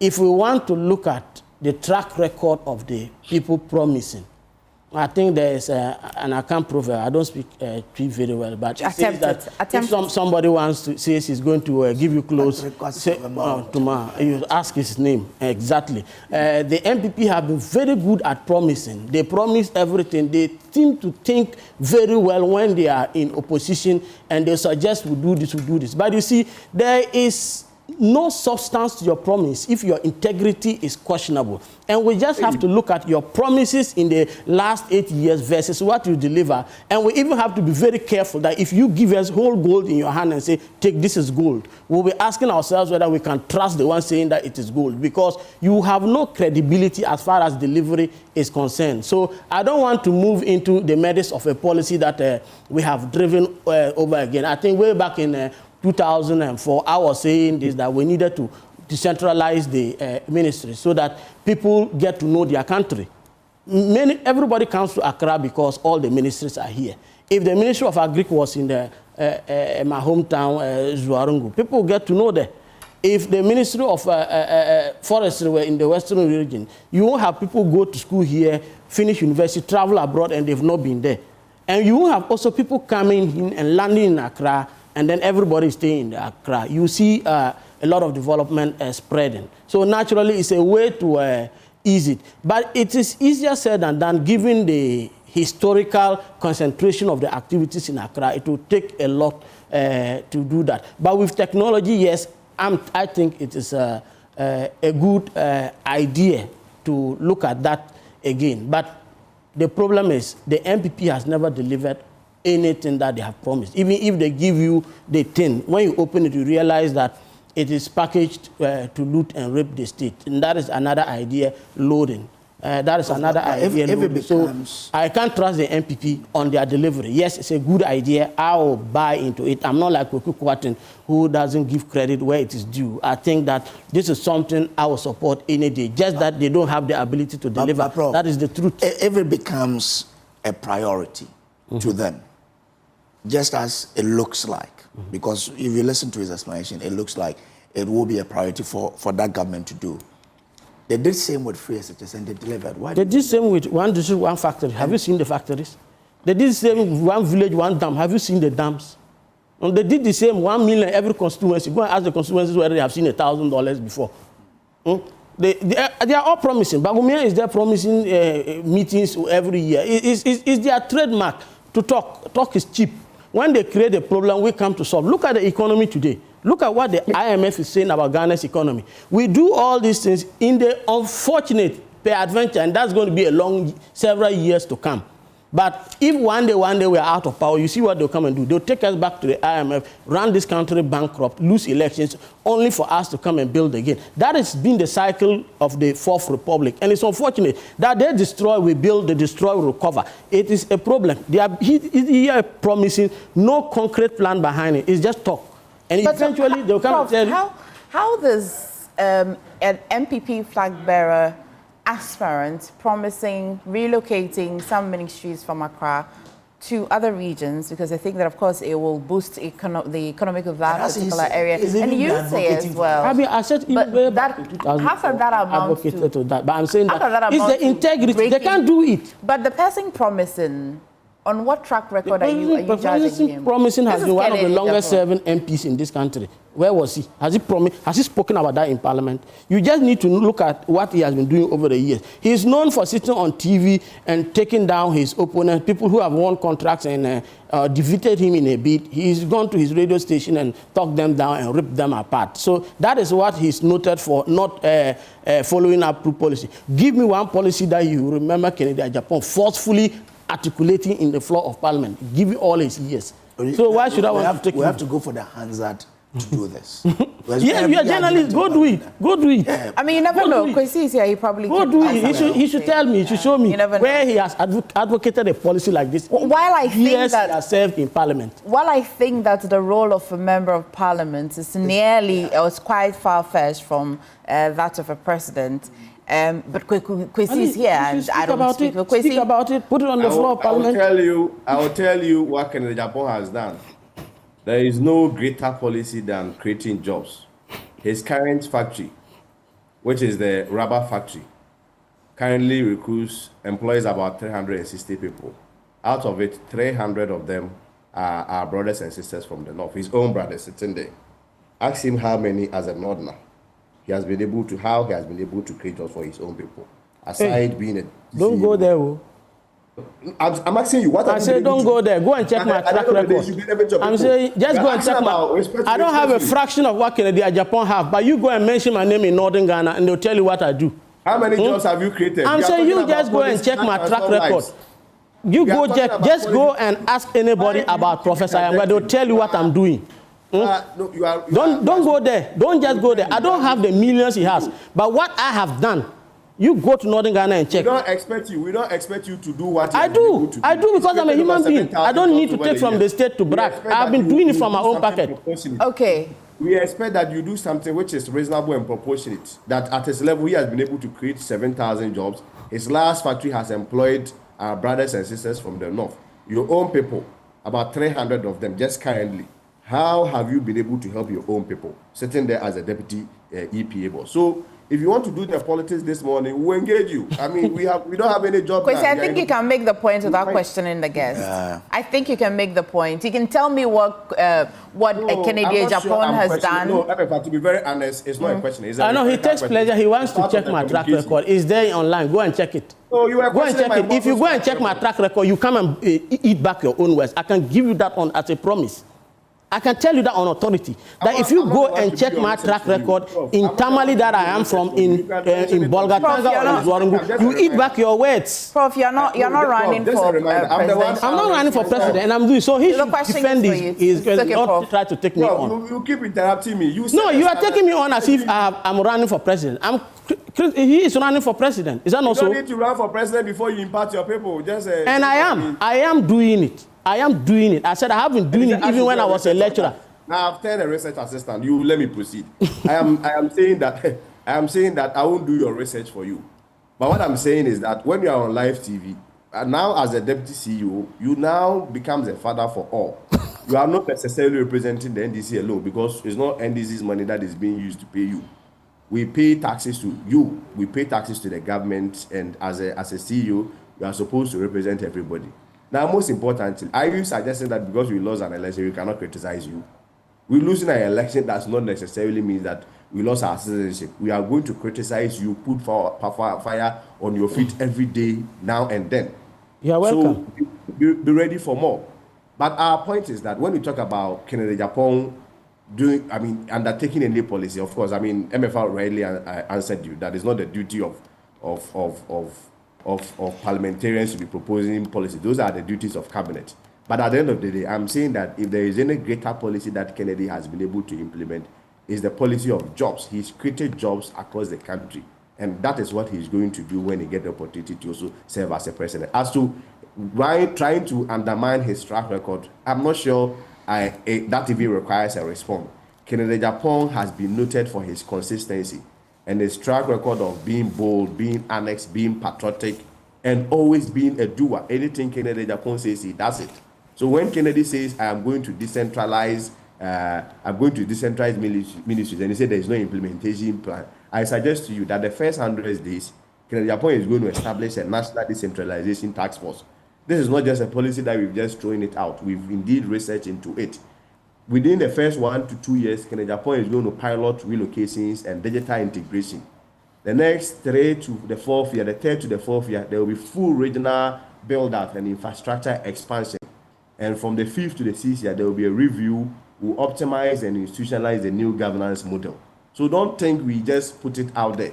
If we want a policy framework right after a year, Prof, I'll be glad to share with you. And it's not a policy just born out of something. And in any event, if Kennedy just said it, he has to give birth to the policy and the idea. And at the end of the day, people like you, professors like you, will then have to shape it up. Mostly all over the world, in the developed countries, if we go to Asia, the Asian Miracle model, anywhere that governance has been able to transform the fortunes or the socio-economic fortunes of the country, usually it takes one person to bring the idea, then it's refined. So we also we extend an invitation to you that in terms of the policy implementation, we need you on board to refine it, help implement it, and I assure you that this is a non-monetary policy.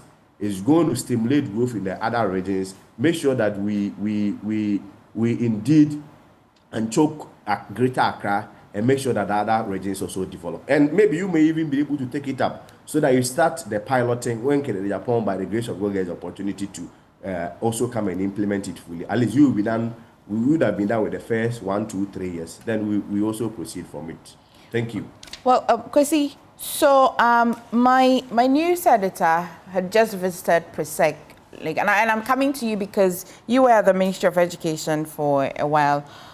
This didn't make the headlines, but symptoms of it made the headlines on the newspapers when Kujo was just giving us the headlines, and it's about the computerized school selection and placement system. So the Education Minister has just visited Presbyterian Boys Secondary School, and he's been revealing that the computerized school selection and placement system is under review, and says that the system as it is now is unfair, and that there's a committee that's been set up to review it. I mean, you played a key role when you were at the Ministry of Education. Does this come to you as a surprise, and what would you have to say about it? The CSSPS system is unfair. Mm-hmm. Well, for me, I with my experience there, I have one philosophy that when it comes to the 5% protocol allocation, that is why I believe it should be scrapped. Everything should be automated. I don't think it's an unfair system. I don't think also in terms of the placement policy a lot has changed. Even though I am very much aware that they've replaced the previous vendor, BK Grant, with their own people, which is, normal in the kind of politics that we do. But in terms of the policy framework, the placement policy, a lot has not changed. In terms of the automatic placement, it has always been merit-based. It is only the protocol allocation, the 5% protocol that is given to the schools and the 5% ministry that personally I've always been against it. Give equal opportunities, run all of them on an automated basis. If students get it and they are not interested in the schools that the computer has matched up with their selection, they may have the opportunity to also exploit private education, which may be some few number. For instance, let's say 1% outside usually the 500,000 people that are always placed. So I genuinely think there is equity, there is fairness. Of course, maybe they may be looking at the ones that is given to the public schools. There is also some 30% quota that is also given to the public schools in terms of placement slots in the category A schools. But that is more or less an affirmative action, and I also do not see that as an unfair placement procedure. It's also a fair placement procedure because, these are people who are coming from deprived, underserved, mostly urban communities where they also need to be supported to also take up placement in some of these category A schools. So by and large, I believe is about 90-95% fair process, merit-based process. My only issue has to do with if we, as a country, we are bold to remove the protocol system, because it just allow a whole lot of human discretion. That is where the unfairness really sits. And if I were the minister today, I would make that bold decision that there is nothing like protocol system in it. It's all automatically placed, because it's the protocol system that sometimes allows somebody to get 12 and may not get precisely well, but then another person will get 30 because he has association with the minister or has an association with a school head. Then they are able to place such a person over a person who did well.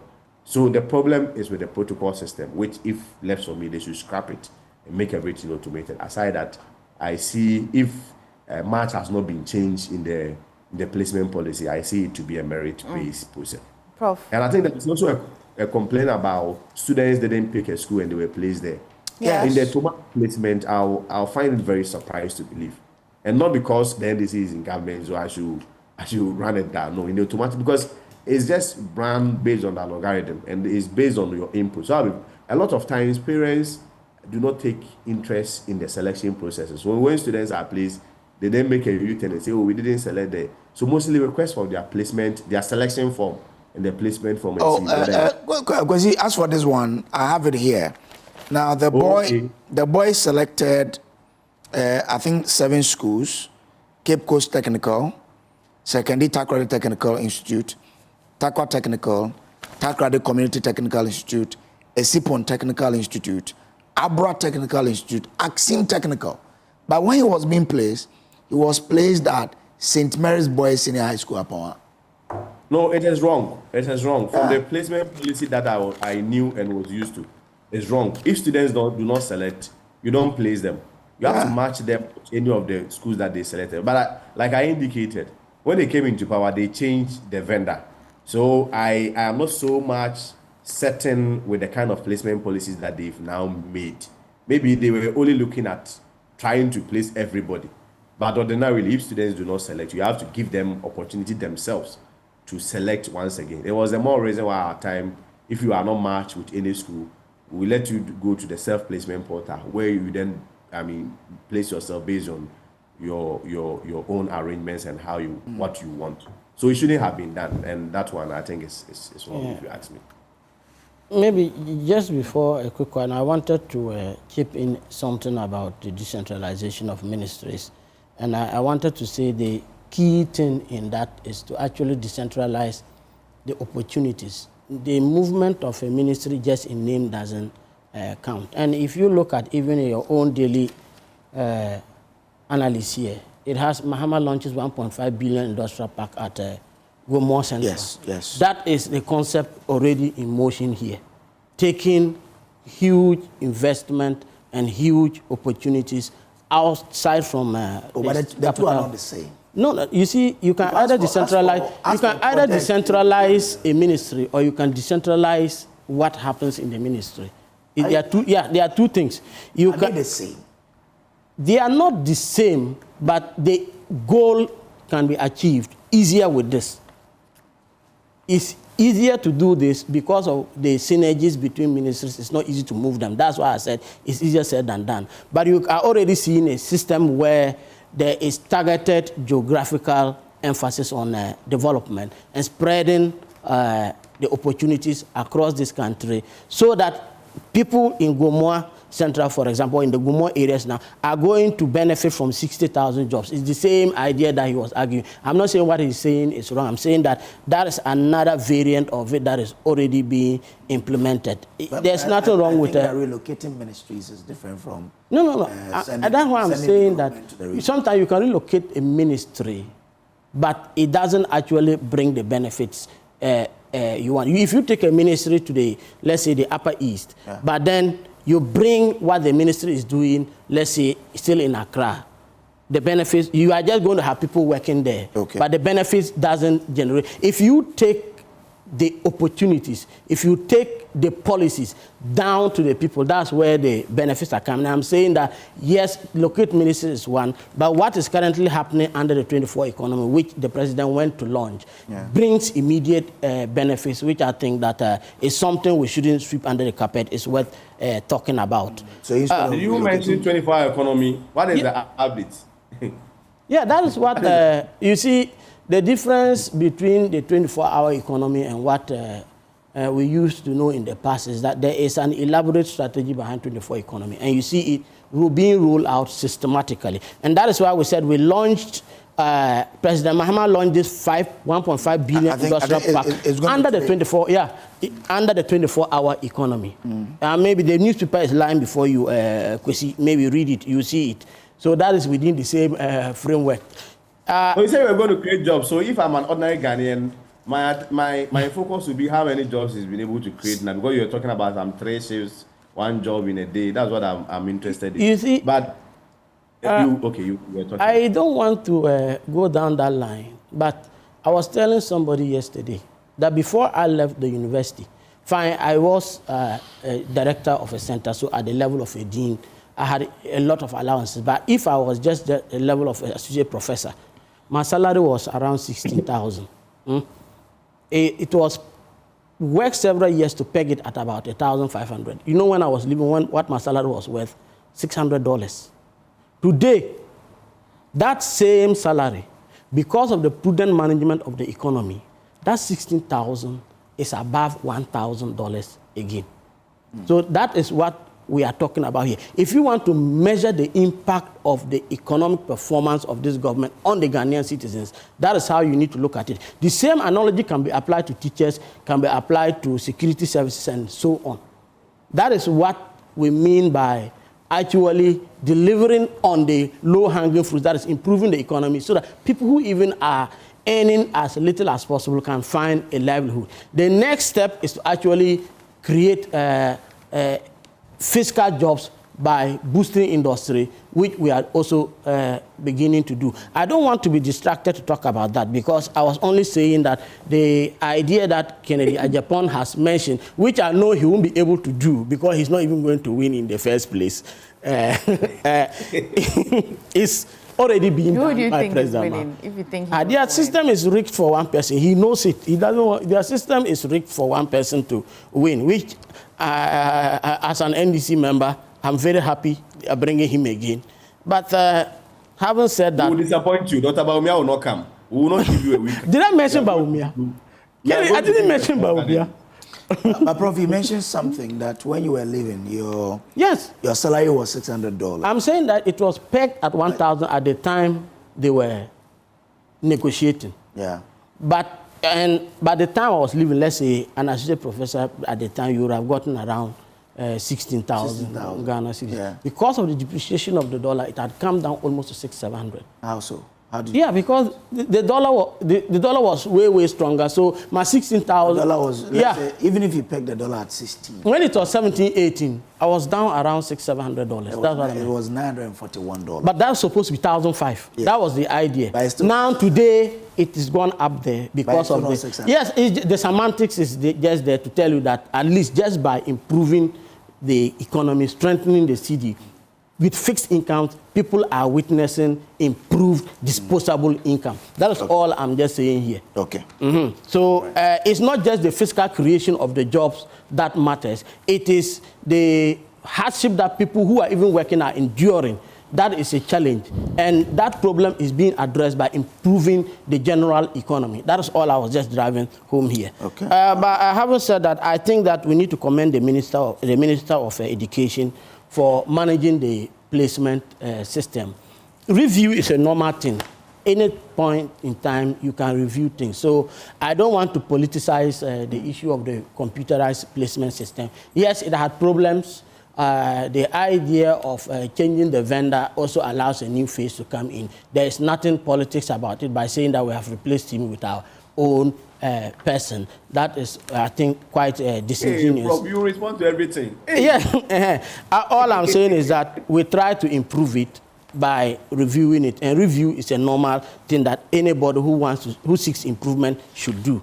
So I would like to commend the Minister of Education for actually managing this thing, successfully placing 500,000 students and they reporting to school. Happy that they are not going to be met there with gari in water without sugar and pepper, but that some of them would be fed. Happy that they are not going to be calling their parents to come and give them food, sending SOS messages there, but they will actually be fed in the school. We need to commend His Excellency John Dramani Mahama for ensuring that the destruction of our education system, the PR free SHS we had, has now been replaced with a real free SHS where the kids are in school and they will be fed. That is something we need to drive home. And I wish I was talking about that here. That there was an editorial of the fact that the feeding in the schools have significantly improved, and we are not going to send our kids there to go and get malnourished, fall sick, and probably become problematic for us. We need to commend that bold initiative. But hey, yes, but you don't need to commend the one who brought the policy. I have never condemned free SHS. I only said there was a lot of PR politics in it that you couldn't even talk about the frailties in the policy. Senior secondary, Charles was always afraid to mention the challenges. They don't have food, they won't talk about it, because people felt that if you say there was something wrong with the free SHS, it's like insulting their forefathers. Oh, I hosted a round table here in the studio. No, but you know, Charles and all of that. You know what I'm talking about. But you know what I'm talking about. Teacher, you ask teachers, they will tell you the freedom they have today, the things they can report today, they couldn't do them. They had performance contracts. That's interesting because the PTA, the General Secretary to the PTA, was in the studio some weeks ago and had serious challenges about what the current government intends to want to do that the previous government attempted to do that they found not worthy. And this time around, they have seen that the current government has contracted. We are trying to do them better. But if the people you're doing better say that that's not what they want. We are trying to do them better by saying that first, admit that the feeding in the schools have improved. Admit that you said it here, that the placement system has some challenges, but was largely successful, which I want to point. I have proven to you that me even sitting here, my colleagues back in the university with the improved economy are happier than they were somewhere this time last year. I think now the headmasters have been given the opportunity to buy. So that is what we should be talking about here. It's not me saying it. It is the system telling us what is going on. And I said, as for the review of the thing, whether it's even working well or not, review is a normal process and it's okay. All right. Yeah. Okay. Thank you very much, Professor Ayamga, for joining us here. Professor Ayamga is Deputy CEO of the Environmental Protection Agency, EPA.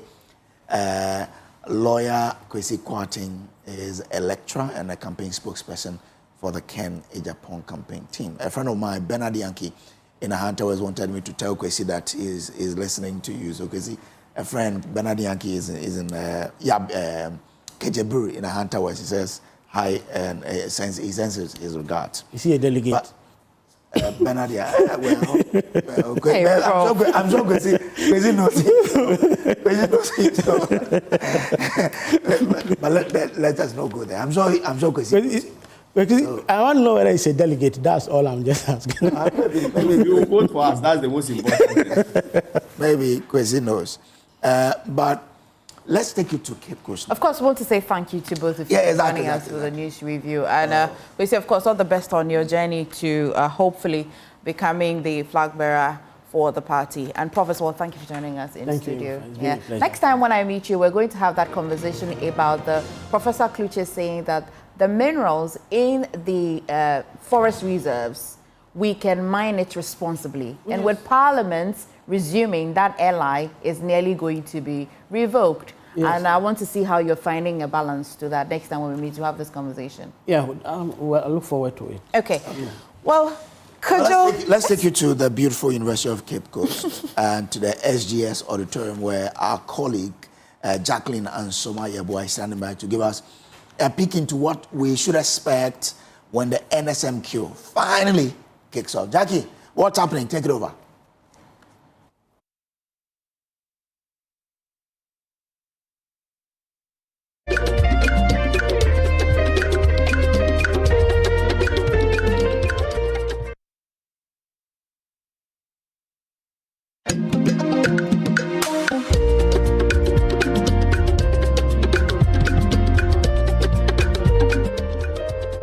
Yes, auditorium. And the atmosphere is charged up for the 2025 National Science and Maths Quiz. Well, this morning, the preliminary stage kickstarts with 147 schools battling for a slot in the 1A stage. But before I even continue, let me appreciate our sponsor. So the 2025 National Science and Maths Quiz is produced by Primetime Limited and sponsored by the Ghana Education Service in partnership with GOL PLC and supported by Momo, Pepsodent, Prudential Life Insurance Ghana, Jupay, and Trustar AI. And of course, the broadcast of the National Science and Maths Quiz 2025 on Joy News is supported by NASCO, Vitamilk, Ayuda Hub, Virtual Security Africa, Chopboss Technology, Ambition Checker, German Ozone Medical Center, Ace Medical Insurance, Achimota Mall, Slam Technology, Family Health Medical School, Chartered Institute of Management Accountants, DBS Industries Limited, Synthes Tanks, Academic City, University College. Well, I'm not here alone. I'm currently here with the Managing Director of Primetime Limited, Nana Ekia Mensa Bonsu, joining me here this morning. Nana, good morning. We are currently live on Joy News. And how have you been? Excited, stressed out, busy, very busy. Yeah. Trying to get everything done and on time. The preparation period is always the most stressful. Once we are in motion, as in the contest begins, Sure. and then we are in full flight and things kind of settle down. Yes. Okay. All right. Now, this year has the largest number of schools participating in Yes. NSMQ's history. Yes. We have 174 schools. What does this growth, what does this talk about the NSMQ's growth over the years? Well, it's always a great thing when we have new schools coming in, because it means that the competition is growing, the interest in it is growing. It's a testament to the enduring legacy of the competition, and we're really happy about that. The schools are happy to be here, and we are happy to have them. It's a great platform. The NSMQ is a great platform for unearthing talents, and so they are here for us to see what they can do. Sure. Yes. Now, beyond the numbers, as we've already said, what should the audience expect this year, 2025? Oh, the usual, I always say fireworks, because somewhere along the line, somebody's going to get a shock or two. There's always a new batch, or every year the students are different. So I don't expect people to think that because a name of a school is very popular and and the school does well all the time, that every year they will do well. Yeah. Some years somebody will come in there and give you a little run for your money. So I'm expecting us to have the usual surprises, and all of these things make the competition exciting. Yeah. Yes. Talking about surprises, we move from the regional qualifiers right through to the stage. Right. Any peculiar story from the regional qualifiers to now, especially talking about the schools? Because I know we have 15 debutants and, of course, 7 Yes. private schools. Do we have any peculiar story from some of these schools? Well, what I'd say is that the new schools, and I've been telling them that at orientation, the new schools didn't come to play. They didn't come to play. They didn't come to play. They also have something to fight for on this competition. They want to make a name for themselves. Yeah. They want to be giant slayers. I know, right? They want to unseat the reigning champions. Exactly. So the other schools have to bear that in mind. Sure. You have schools like Wovenu, SHS, being in Pot A when we were doing the setup. And if you know what the pots system is like, the top scorers for the year's competition, the regionals, are the ones in Pot A. So if you have a new school that hasn't competed at the nationals before, being in Pot A, it should tell you something about how strong they are. So people should just focus, study hard, focus, because you will get some surprises. Yes. Sure. Looking beyond NSMQ, are there any new plans and any innovations? Like looking beyond the National Science and Maths Quiz, do you have any new, just a scoop, something that maybe people, this is just a scoop that we are getting from Nana. Maybe she'll tell us later on, but then we want a gist of that. So for the past, since 2021, we've been doing the STEM Festival, and that's coming off next month. Okay. So the STEM Festival has the mentorship session, which used to be a part of the competition, and then the SciTech fair, which was also a part of the National Science and Maths Quiz, but since then have been broken off to be programs on their own. in the SciTech Fair, we have the SciTech Innovation Challenge, where the students present a project under a theme that's been specified and build the project up from scratch before the cameras. So over a 2-day period, they build the project up from scratch. We give them the tools and the materials, so they can't build it somewhere and then bring it and pass it off as their own. You have to do it in front of us. So they do all the sawing and hammering and welding and everything all by themselves. And without their teachers, the teachers are not allowed in there. So we are expecting to build a pool of young innovators who will look for solutions to Ghana's problems. So that's another thing that we do. And then, of course, we have a summer camp for children from grade 5, that's class 5 to JSS 3, and they learn a lot of things about it. It's a STEAM camp. So that's another program that we started this year. Okay. But we are all for building the next generation of thinkers, innovators, and leaders. Okay. Yes. All right. So, Nana, your final message, especially to the students, what's your final message to them as we kickstart the preliminary stage this morning? I have 2 different messages. For the contestants, I want them to focus and ignore everything that's happening on in the hall. Yeah. Just focus on what's the task at hand.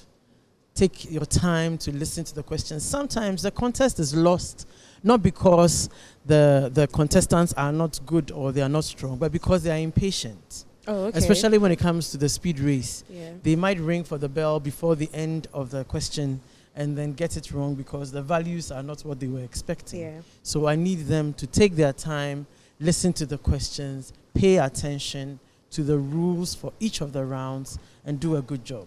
And for the supporters, please understand that being up here on stage is a big deal. It's a big responsibility we've put on their shoulders. And so we must support them to do it. If they're not doing what you want them to do or doing as well as you expect them to do, still cheer them on, because they need that support from you.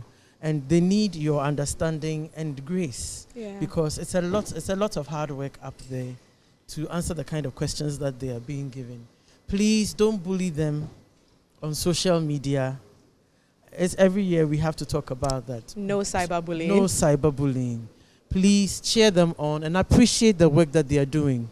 Because probably if they put you in that position, you wouldn't be able to do better. Yeah. So please just cheer them on, support them, and reward them for whatever that they're able to put out there. So that's my message for the fans. Okay. I would like to say thank you to my sponsors, if you would mind. Definitely. It's very important. Yes. They make everything possible. So our major sponsor is the Ghana Education Service. So a very big thank you to the Ministry of Education, because it's taken care of under free SHS. Yeah. So a very big thank you to the Minister of Education. He's been extremely supportive, he and his team. The Director General for the GES and the GES team, thank you so much for supporting the competition and making this possible. Yeah. This year has been a special year. I know, right? To Gold PLC for being our partner sponsor and the sponsor of the regional championships. Yeah. And other prizes, the Gold Super Bonanza and so on. Pepsodent, Prudential Life Insurance, Jupay Money Transfer, Truster AI, Adansi Travels and Rwanda are giving us some tickets to the winners. Yeah. Yes, to Dubai through Kigali. So it's going to be a great experience. It's a bonus one. Yes, it's going to be a great experience for the winners. Yeah. Kivo, Spin City Laundromat, Coronation Insurance, Secure Sanitary Pads, Accra College of Medicine, Academic City University. You know, they've been giving us scholarships for a deserving contestant. Bell Beverages, GTP, Flora Tissues, YFM, and of course, the big multimedia. Joy News. Yes, headed by Joy News, but supported by Joy Prime, Joy FM. Yes. Thank you so much for all that you do for us. You make things possible and you make things so easy. So thank you very much. Thank you too. I appreciate everything that you do. All right, sure. Thank you too, Nana Agyapong. All right. So I'm not also doing this alone. I have my colleagues here joining me. I have Adobia Asare. Hi. And Adobia. Hi. Last year, both of us were here. And of course, I have Collins Frimpong. Collins. We're here again. Before I even come to Adobia, Collins, first nationals, how is it going for you? It's been a good feeling so far since we got here, honestly. I think we've spent about 3 days with the preparations, covering the schools, reporting, and how we've started capturing everything. I think that's been a great feeling so far. Sure, but then Adobia, take us through the contest. So we have contest. We have 3 different venues. You have CNC, SGS, and of course Auditorium 900. Currently, we are at SGS, and the contest for this morning is Wovenu, SHTS, KUSC, SHS, and of course the FIA could be Ampim. And at CNC Auditorium, we have Ofori Kwando and our SHTS. Collins, you'd be at Auditorium 900. What would be your contest there? The schools that you'd be covering this morning too. We also have some schools there. But even before you even go to those schools, Adobia, let us have a look at the contest, especially at CNC. We have Ofori Kwando and our SHTS. Yeah. You went to Volta during the regional qualifiers. Exactly. Your journey, especially with Kwando Senior High School. Oh, it was very interesting. I mean, starting with the Ofori, their contestants fascinate me a lot. They are a set of twins, identical twins, and they are just interesting people. They'll hardly smile until after the contest is over. But they're very interesting. They are sharp. The students from Kwando too are very good. Ofori rose through the ranks and they made it to semi-finals. It took Pope Jones to kick them out with just about 3 points. So yesterday I was at their study room and I could tell that you just know they have a strong comeback in mind, because the way they were studying, they were not smiling at me. I was talking to them and they were so, very straightforward, and it was quite interesting. Now the students from Kwando too are very good. They won in the first stage of the contest in Volta region, but going forward they were kicked out by one of their colleague schools. But they are also very good. Yesterday I went to their study room and you can see that they really want this. I mean, the contests are going to be very interesting this morning because nobody wants to be kicked out in the prelims. Everybody wants to make it forward. But at the end of the day, only one school will make it. So we'll live to see which school will make it, but they are all very good. Yeah. Talking about set of twins, apart from Opas, we have set of twins to Gehe. And also from Abri girls. This year, that is the interesting part. Set of twins, all contestants. And it's very hard set of twins. I call it the twin telepathy. Because as to how they all managed to be part of the NSMQ team representing their school, and they are good. They are good. Very good. Yes, they are good. We're looking forward to how they'll perform. There's a set of twins from Wegehe won for the Central region, and the Abri girls too were very close to winning. And then there's a Ofori boys, so it's going to be very hot in this place. Now, Collins, some of the contests too that you're having this morning, tell us about them. Right, so the first contest this morning, we are going to have Kweu Tafo SHS competing alongside Takwa and also Edinaman. We know that these schools have been performing very well, especially Kweu Tafo in their regional qualifiers. They put 46 points in that particular contest, and also Takwa SHS in there with 51 points in their first qualifiers, and also Edinaman had 41 points. So we are going to have quite intriguing contest this morning. But one particular contest I'm also looking out for is the second contest for the day in Auditorium 900, where we are having Ameniampong SHS and Ola SHS as well as Drabo. So you remember during the regional qualifiers, Ameniampong had this, the highest points in the Ashanti region and the second highest during the whole regional qualifier. They actually put 82 points in that contest. And also their contest in the Zonal Championship, the semi-final, was controversial. The most controversial contest over there. Tell me about it. So that particular contest, they were actually competing alongside a private school. Our Grace, Our Lady of Grace SHS, a private school, and they became the first private school to also make it to the regional finals in the Ashanti region. Unfortunately, they couldn't win it. Was, when Was is coming in with Steven, who has been there right from SHS 1, SHS 2. I know, right? This is third year. Historic. Yeah, historic.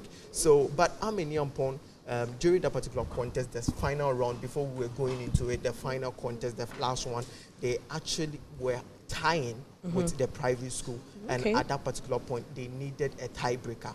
So just imagine, the first tiebreaker question, none of them were able to answer it right, and the other one, even though they were able to get it right, but it didn't press on the bell. So that didn't count. And guess what? Their teacher won't allow that to go. So I'm expecting that particular contest. And I have also tipped that school based on the original. You know, for Amaniampong, during the arrivals, they gave us a message. Do you remember?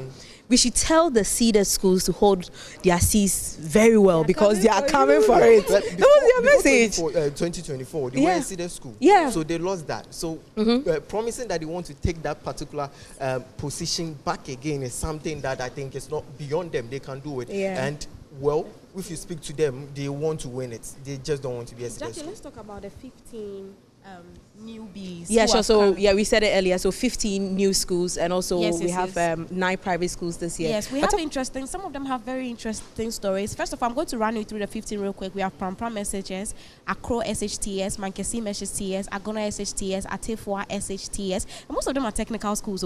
Yeah. And then we have English Amanfro SHS, Abomusu STEM SHS, Wovenu SHTS, Presby SHS Adeso, Senya SHS, Draboso SHS, Enum Presby SHS, Salagati Ayamedia SHS, Our Lady of Lords SHS, and Nyakrum SHTS. Now let me talk about Nyakrum SHTS. During the regional qualifiers, these people were here, but they had a challenge on their way where their bus broke down. And because of that, the contestants were prioritized and they sat in a taxi, which was also arrested by the police. Then, when all that was resolved, so we were waiting for them. The rest of the contestants were already on stage. We were all waiting for Nyakrum. Nyakrum came. You know, it's understandable that there'll be a bit jittery because they couldn't settle. They just came and walked on stage. And guess what? They won that contest with 61 points. You see, they had already prepared. So despite all the setbacks that happened on their way, they were able to make it. And Accra SHTS is a school that does not even offer science. Yeah. They read integrated science, but they do not do general science with the electives like EMAT, chemistry, biology. But they won the contest. They went very far in the regional qualifiers. Although they were unable to win, they pulled. Yes. It was very interesting how they managed to do what they did. They were very good, and we are looking forward to their contest in this national championship. But we also. We have our senior high school from Bronx Ahafo region. Yeah. The Which same is thing, this morning. They are meeting for Penny and Kwando. Right. Yeah. So for them, when they were coming for the regional qualifier, they were supposed to come with a taxi, which they have already hired, but because they don't have a school bus. But the taxi broke down even before they could leave the campus. That was even before they could leave the campus. Oh, okay. So they were coming all the way from Navrongo. They had to hire a bicycle. So all the contestants, the 3 of them plus their coordinator, were on a motorbike, and they had a 40 chain. And so they exactly the students had to face the 40 chain themselves too. So they travel all the way on about 30 kilometers on a motorbike to get to Bogota. So you see, aside academic battle, you can tell some of the resilience behind the stories of some of these schools, because some of them have very serious challenges, but you realize how they want this, and so they do everything possible. Because imagine students fixing a motorbike, and they did it, and they came and qualified. It's quite interesting. Now, so we are looking forward to that. This morning's contest too at this very auditorium, KNUST, and of course Efiakobi and Wovenu. You know, it's a clash of Kumasi schools. Wovenu is a first timer.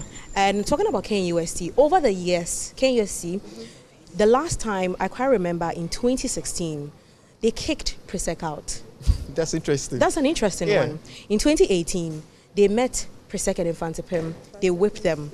After that, they've been doing very well. I wouldn't say that maybe they shouldn't believe in or live in past glory, but KNUST is also a powerful force. Talking about Efuakobi too, you were also there. How was their performance? Yeah, you know, KNUST, they came in with the intention of getting the regional qualifiers to be a seeded school, but they couldn't get the needed points. Sure. So after the contest, even though they won their contest, they were a bit down in terms of morale and confidence. But they promised that when they come for the nationals, which they are here, they are going to open the contest, or today they will be competing here.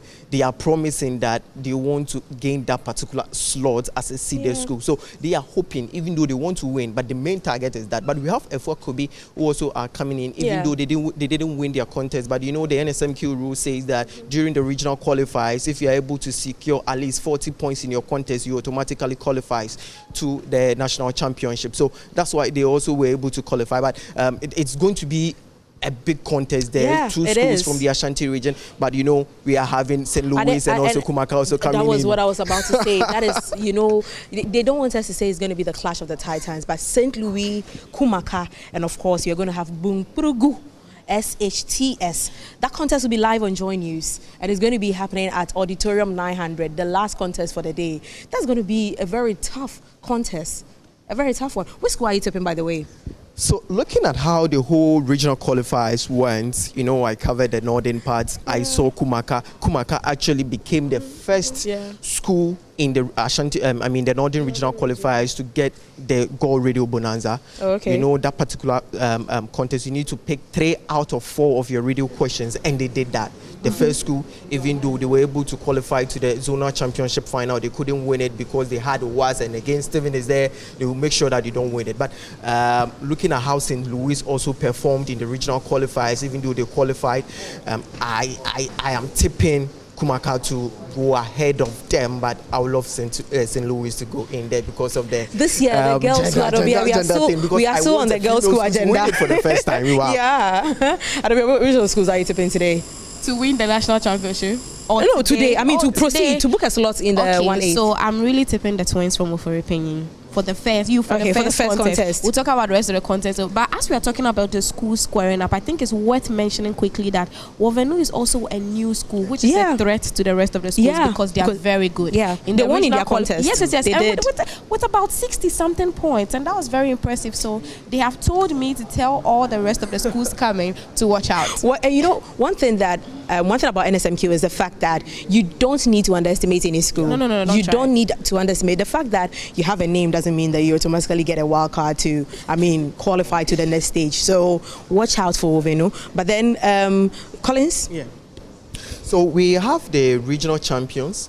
We are having Ghana Secondary Technical School who won the Western Zone Championship. We also have St. James Seminary SHS in the Bono Ahafu Zone. You know, they came in, they were in the finals alongside Sunyani SHS who had won it last year. So Sunyani SHS hosting the contest and also being past champion, and St. James also coming in. Everybody was thinking that maybe Sunyani will pull the weight and win it, but St. James came in and won that particular contest. So run us through the other regions. Yes, we have Wesley Girls High School from Central Region. They won that particular championship also there. Tamale SHS Northern Zone, they won it. We have St. Peter's SHS from Eastern Region also winning the Eastern Region Championship, and we have Keta SHTS.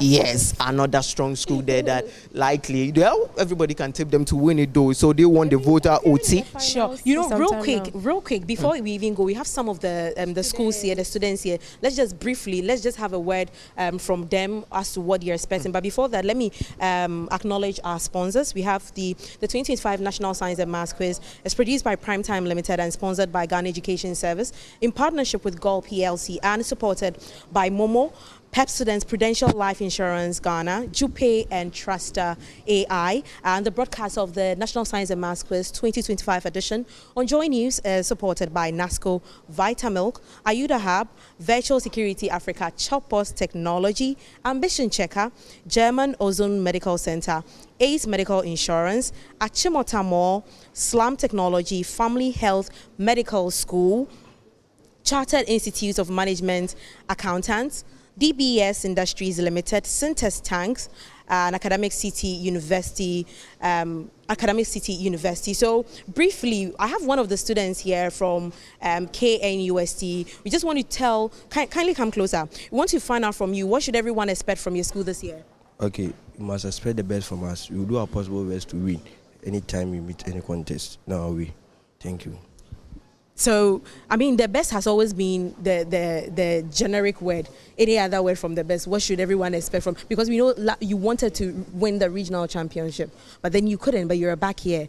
Are you booking a slot for the next stage, aiming for the ultimate? What's the aim for you? Okay, for this year, we want to be seeded. That's our aim, to be seeded, just to be seeded.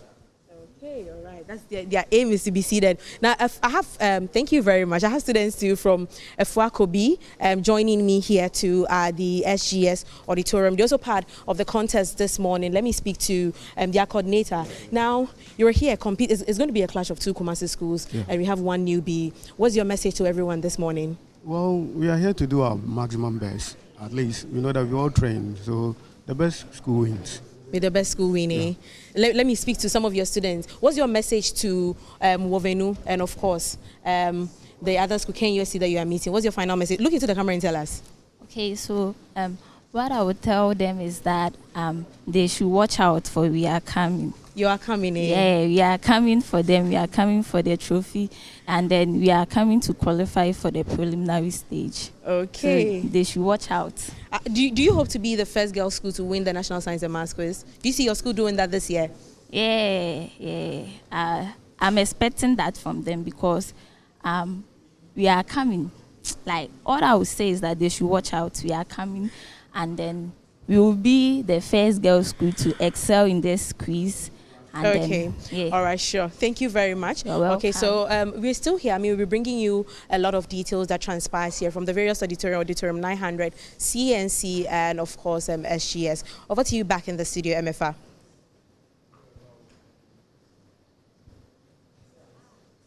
Jackie, and I hope you're doing well in Cape Coast. And oh, Jackie, if you want lunch, go to Shipyard along the coast and mention my name, ask for Lady Bash and get lunch, because I want to get it back to back today. Thank you so much for bringing us an update from Cape Coast. All right, you're watching the AM show. Please stay this more.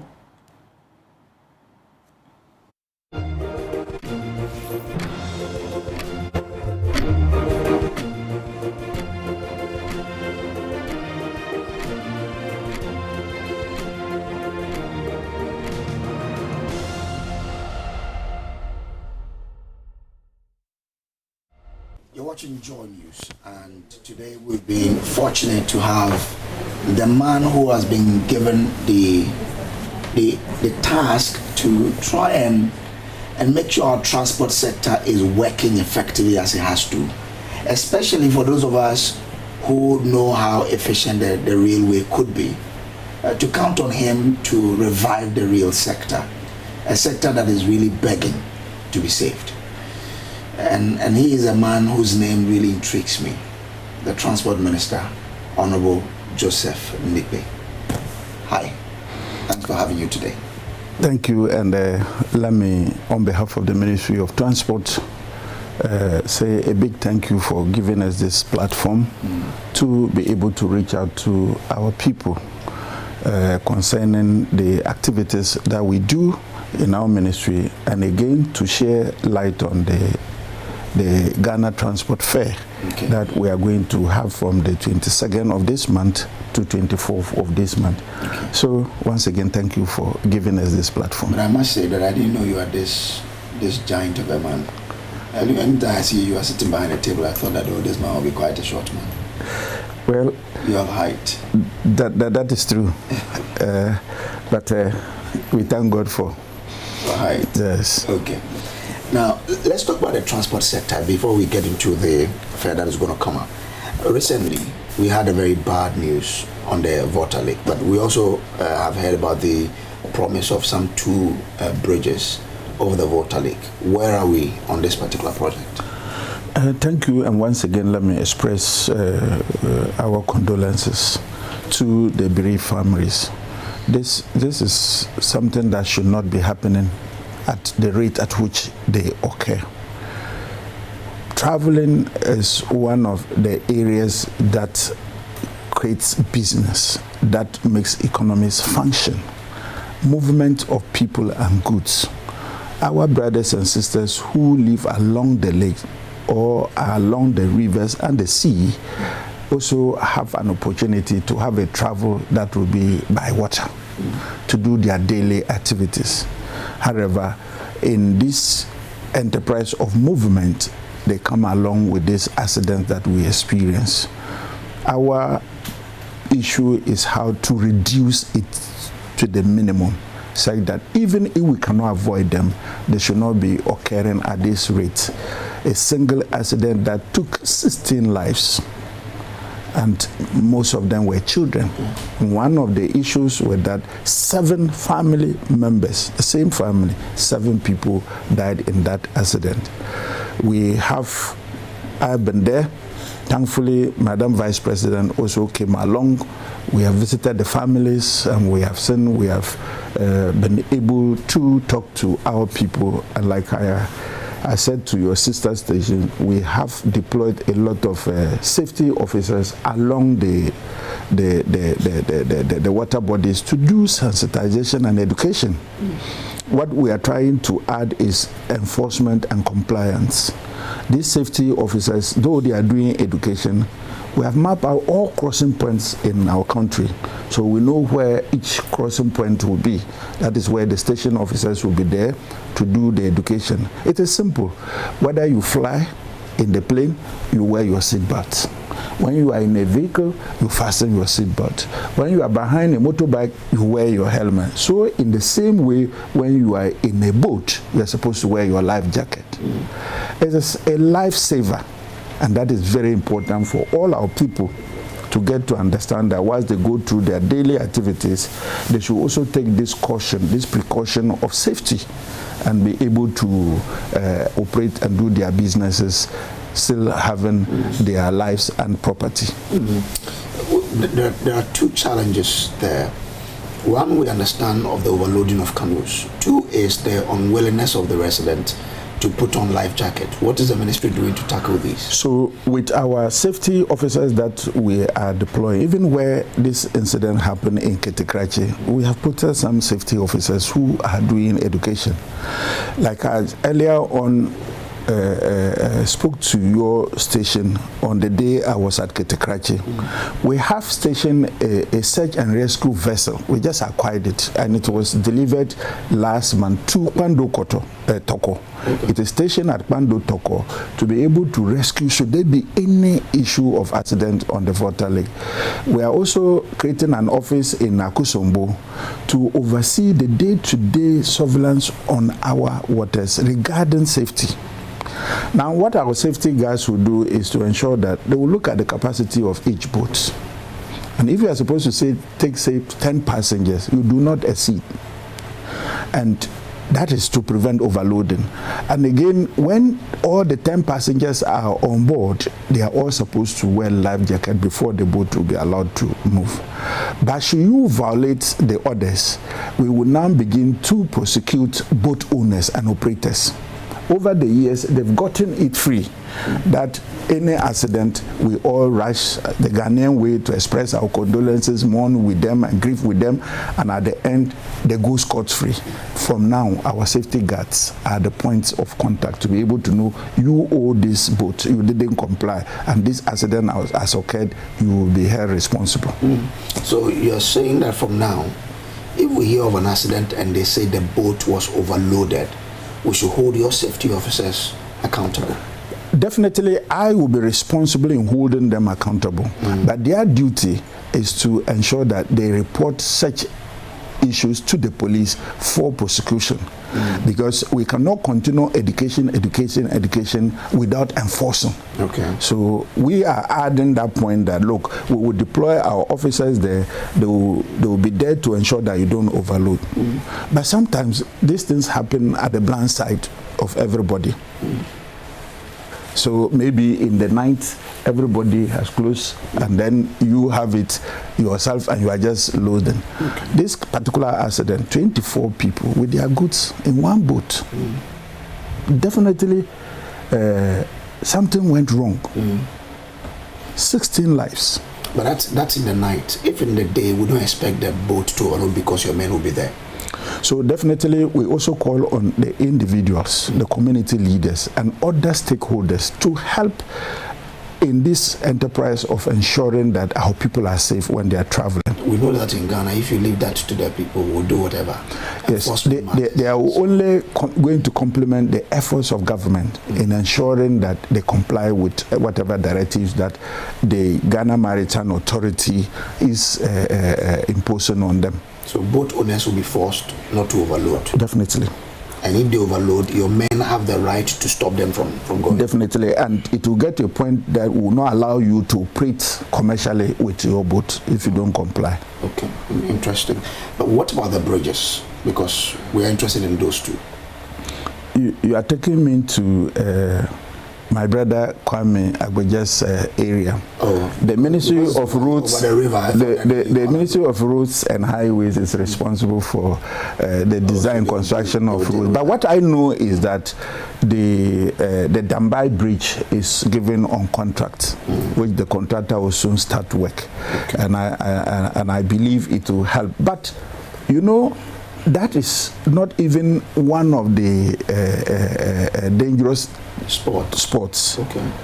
The islands that are in, then the people move from one point to another. That is where the danger is.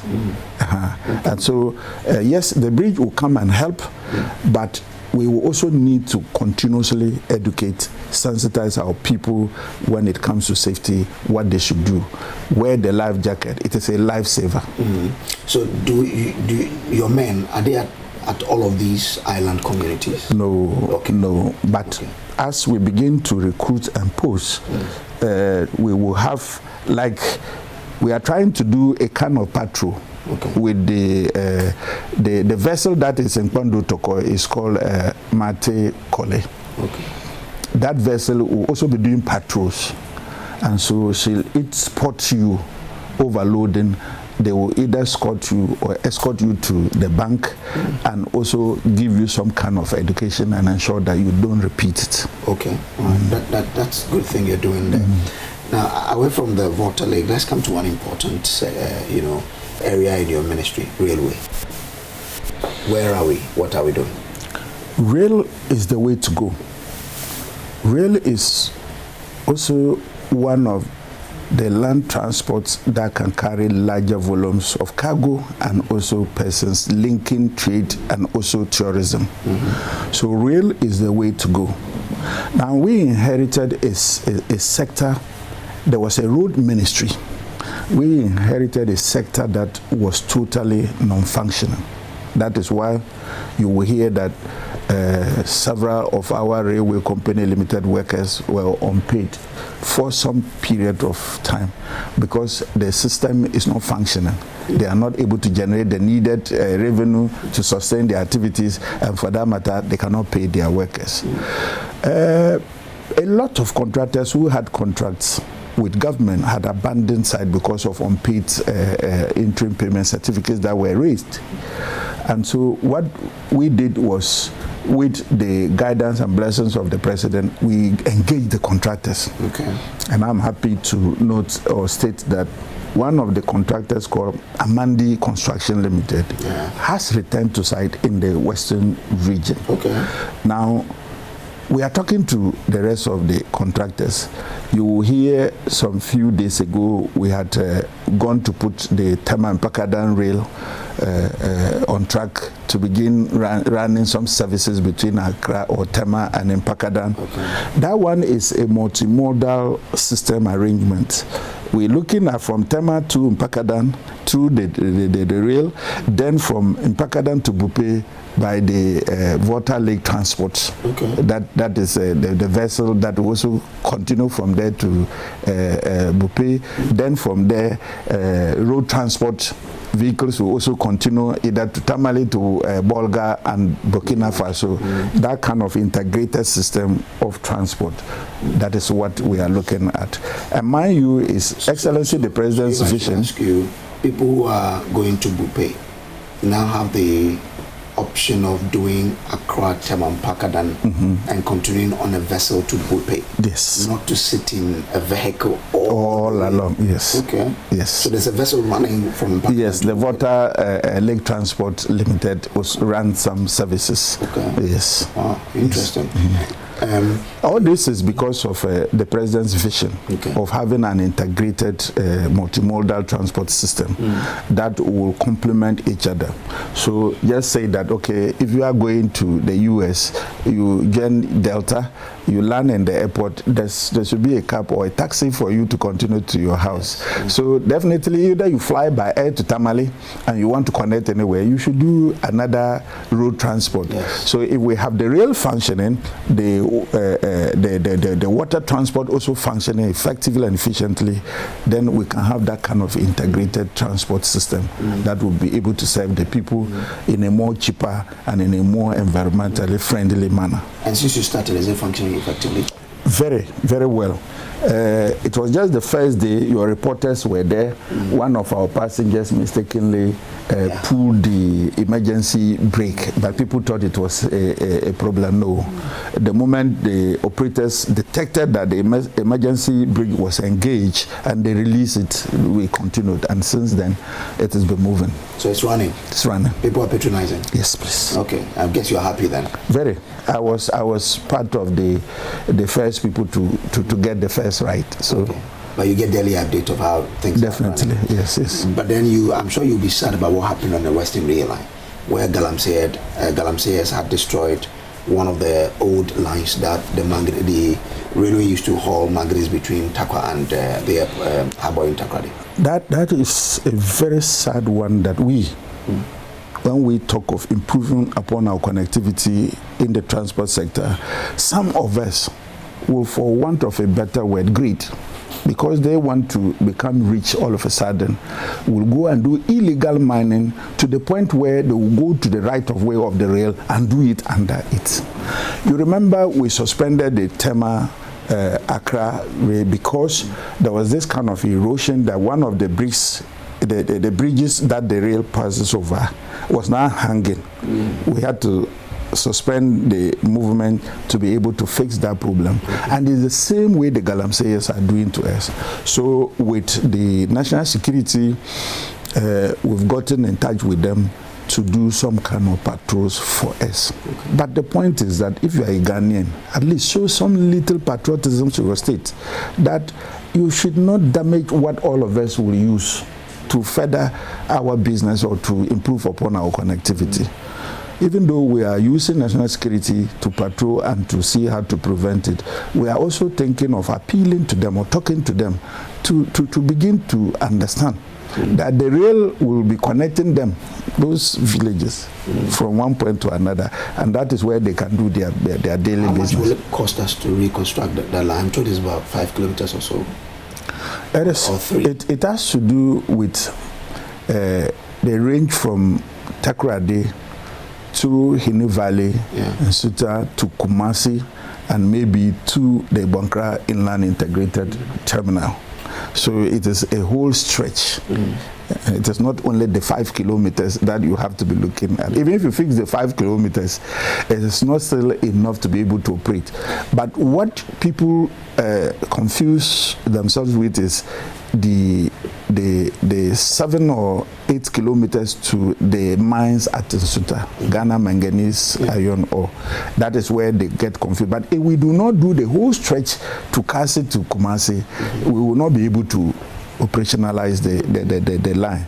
But what we are thinking is if we are able to get to Nsuta, meaning we are at the mines, and then we can do a lot of rail will go with heavy cargo. That is where it can pay for its services. But the human passenger, yes, we will raise some revenue there, but it will not be enough to be able to sustain its social service. Yes. So Amandi is going to go to Kumasi, or where is it taking them? Amandi will end at Nyinahini, if I'm not mistaken. I will have to check that. What's your plan to then do the Western Kumasi, Accra? Is there any plan? So there are a lot of contractors, like I earlier on told you, who have abandoned the side. We are engaging them. That is why Amandi has gone back. So we are very hopeful that the rest of the contractors, we will get them back to site and then look at how to sustain them on site, not only getting them, because they will need to know where the next payment will come from. And so this is capital intensive projects, and that is why we are looking for a public-private partnership in terms of getting the private sector to partner government to be able to design and construct some rail lines that will facilitate our doing business. We have had some talks with a lot of investors. However, they are early days to be able to do those pronouncements out. But we are working to ensure that we are able to raise the needed resources to connect our rails to the mining sites and to the towns and the cities. So a private sector can say, I'm going to develop the line between Accra and Kumasi, run it for, say, 50 years and hand it over to Ghana. Definitely, that's what we are looking for, because if you take our side, it is always government, but in other jurisdictions, the private sector has involvement in the day-to-day transport systems, and that is why we are having this fair that is coming on the 22nd to 24th to showcase what the private sector can benefit or can take advantage of when it comes to transport sector. That's a smart move. I know I was in South Africa some time ago with Transnet, and I know they expressed interest in coming to partner railways to develop the Western Rail lines. Have we had any news from Transnet whether or not they will be interested? We coming back. Not Transnet alone. A lot of South African companies, including Talo DB and other private sector, they are interested. And next week, we will be having a conversation with one of them to come and then maybe show what they are capable of doing. There are a lot of interest coming in. We are only having to go through the processes to wait to be able to understand or get to a point where we believe that this person we are partnering or this group we are partnering with can deliver, not to rush to bring in anybody, then they start and then tomorrow it is not done. The president is committed in getting the partnership that will be able to deliver the rails for us. Last week we were in Accra Day, where the rail workers, if you listen to their story, at a point in time you will cry for them, because some say they don't have anything doing, salaries are not coming, and they have solutions as well. You are their minister, and I'm sure they are watching you now. What are you doing now to ensure that railway workers in Secondary Takrade, in Accra, wherever, will have that confidence that in fact their company will bounce back and will be able to take care of them as every other thriving business can do? The rail sector is one of the key areas His Excellency the President is very determined to revamp or fix. Last Monday, I had a meeting with them in my office over the unpaid salaries. And I must say that the Minister for Finance has released some monies, and we are just processing the monies to the company to be able to do some payment for our workers. We share with them for this long delay. But you see, this has been the situation for over 10 years today. The real sector, like I said, is non-functioning. So no any revenue is generated, no any income is coming, and then the expenditure is there. They have to be paid. As we say, they sit at home, they are not working. And government owes them some salaries to pay. So I had a conversation with the president, director, the finance minister, and some monies have been released to pay them. We are only urging that they continue to stay calm whilst we work to settle all of them, the indebtedness that we owe them to. Again, we are looking at how to put a close to it when we are able to pay them. But then those who we have already taken over 131 of them to the Tema Pakadan rail sector, meaning the number is reducing gradually whilst we fix them in other sectors to work. Then the other ones that are at some age that they cannot work, we see how we pay them their arrears and settle them. So we are working hard to fix that problem. Okay, so apart from those who probably at a certain age, is it close to retiring? Yes, close to retirement. What we are looking at is to get all of them back working. Okay. And any opportunity we have in the ministry, we will be pushing them through certain areas to get them working. Like I said, 131 of them are already at the Tema and Prakadam side working. We are looking at how to pay the arrears and see how we can fix them going forward. Okay, so for railway workers, you have good news there. Your monies will hit in your account very, very soon. Let's come to the Ghana Transport and Logistics Fair 2025. You explained earlier that you want to use that to showcase to the world and private sector players what you do. How relevant is this particular fair to Ghana's development? You know, transport is the heartbeat of every economy because we move people and their goods, and trading and tourism virtually hangs on transport because it is the transport sector that is able to distribute whatever, connect whatever, and be able to create jobs for the people. And so we have gotten to a point that we want to showcase to Ghanaians the improved connectivity we have, the innovations we have, and the investment opportunities that we have when it comes to the transportation sector. And so this fair is only to showcase progress, to showcase connectivity, to showcase innovation, and also let Ghanaians understand what all the agencies under the Ministry of Transport are doing on a daily basis, and what is it that they can take advantage of, what is it that they can know that these areas will soon be creating these jobs for them to take advantage of. So it is just a platform we are creating to showcase what is in the Ministry of Transport or the transport sector. If I had my money, I'll keep my eye on the rail line because there's a lot to do in that area. But someone will ask you a question. If I want to come and invest in it and your lines have already been encroached by people, what is there? What can you do? That is one of the concerns every investor will want to raise. But it is our responsibility as a government to ensure that we protect whatever we have. Even though we encounter some of these issues along the line, we should be able to fix them back and be able to protect whatever we have. And like we earlier on caution our people who live in the western region. Even though the rail line passes through there, it is a government property. And so encroaching or destroying those tracks or stealing those tracks, meaning that you are causing a crime that is punishable. So we want to assure everybody who wants to invest, not only in the rail sector, in the aviation, in the maritime and the road services sector, we are prepared to ensure that we protect their investment, we protect whatever government will put in place for them to be able to function effectively. You brought my mind to the air flight or the air transport. What is happening to the Ghana Airways? I mean, I thought this government was so bent on bringing our own carrier. What's the update on that? We are seriously working to re-establish a national air carrier to fly the flag of Ghana. And that is why if you watch in all the administration of His Excellency President John Mahama, you will see improvement in the aviation sector. So if you go to Kotoka today, Terminal 3, His Excellency John Mahama.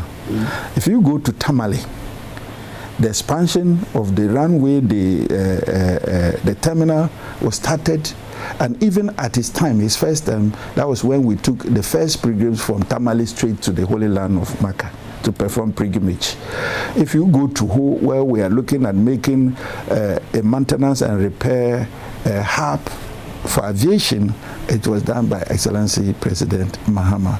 So if you look at the aviation sector, his vision has been clear from beginning. And where we have gotten to, it's only proper that we establish a national air carrier to fly our flag. And that is a pride for all Ghanaians and they want to see. And so the president ordered the establishment of a task force, which I inaugurated, and they are coming out with a business model that we are going to adopt. So I can confidently tell you that behind the scenes, we are working to establish a national air carrier. We only are not making noise because we feel that Ghanaians want to see it. They don't want to hear about it. hearing about it and it is not coming. They want to see it. So we are working to deliver it, but not to talk or make noise about it. Do you have a target you're working with? A target of a day you would see? By close of year, we would have gotten a comprehensive report on the model to adopt, and that is the second phase of our work. After we have gotten that, then we'll pick it up and see. We are already talking to the private sector, those who want to partner government to establish the airline. We are already in discussions with them, and so at the end of the day, when the model is brought in, then we will look at the next stage of implementations. Then we can all look forward to this Ghana Transport and Logistics Fair. But what highlight, what should people expect at this particular fair? You will see innovation, you will see improved connectivity, you will see business opportunities, and then you will be able, we are not only looking for you to come and see, we are also going to create a dialogue session for us to be able to talk to everyday Ghanaian traveler to get the ideas. The idea is the future of Ghana's transport, how it will be sustainable, how it will serve you better than it is doing today. And so there will be a dialogue session. We will talk to people will bring their expertise, their ideas, we'll welcome them, but all the agencies will showcase what they've been doing for the past 9 to 10 months. Okay, all right. So exhibition would happen? There will be exhibition, there will be a lot of, like I said, dialogue sessions for us to, there will be a lot of Ghanaian entrepreneurs have a lot of ideas. So they'll be showcasing whatever they are doing. There's this Ghanaian lady, I've forgotten her name, she should pardon me, but I have respect for her. She established a manufacturing unit in Tamale. They manufacture these EV motorbikes, they call it WOW. Okay. And she'll be able to showcase her ingenuity. Yes, in terms of creating transport sector, in terms of creating mobility, to be able to feed the local industry. Okay. And so Ghanaians will expect to see that kind of innovation on display. Okay. But how does this fit into the long-term strategy of the transport ministry? So you can only have a long-term policy when you start implementing something and looking at improving upon what you are doing, and in the long term it will be able to function. That is why I told you that this fair is one that will show innovation, will show us moving from now to the future and showcasing all the potentials that we will take on. We're talking of the rail.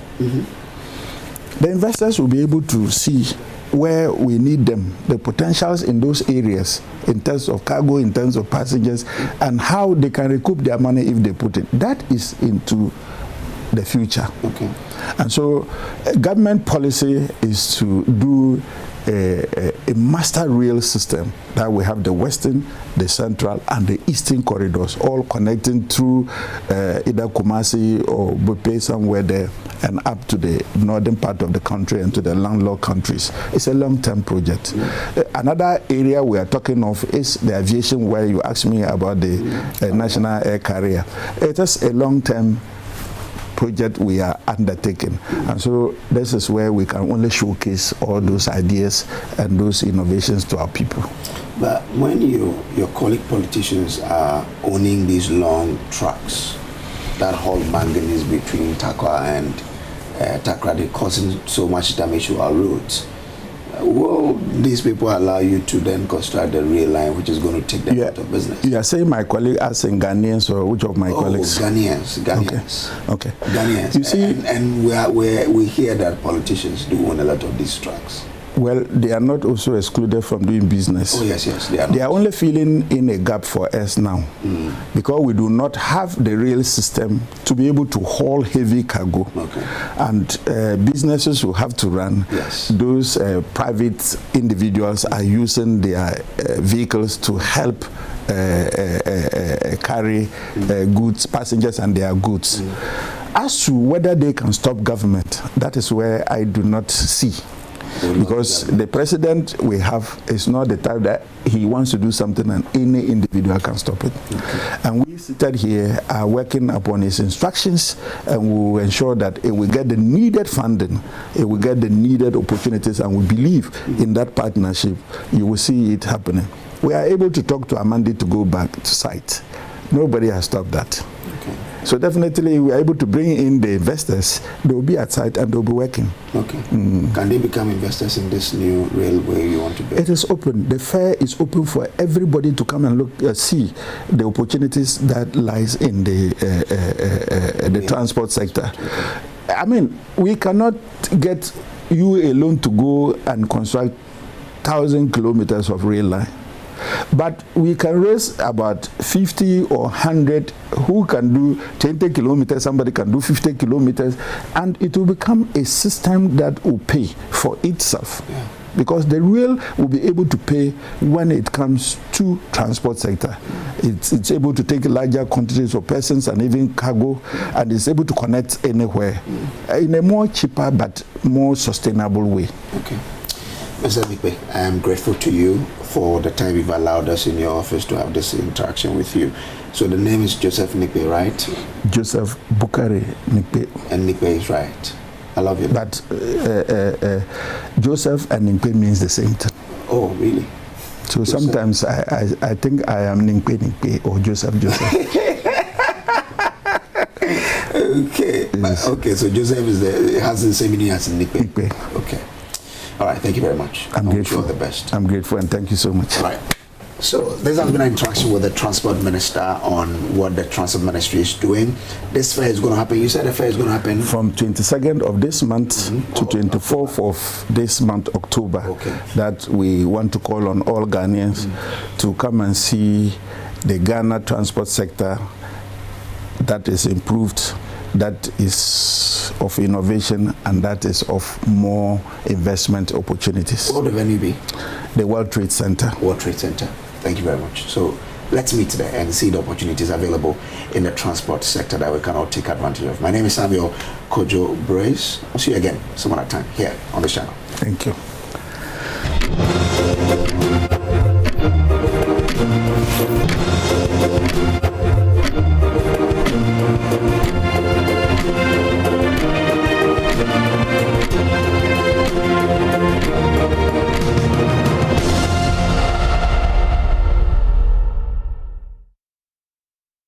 Gold Key Properties Limited, Assistant Head, Residential Business Unit. Sata, thank you for joining us. Good morning.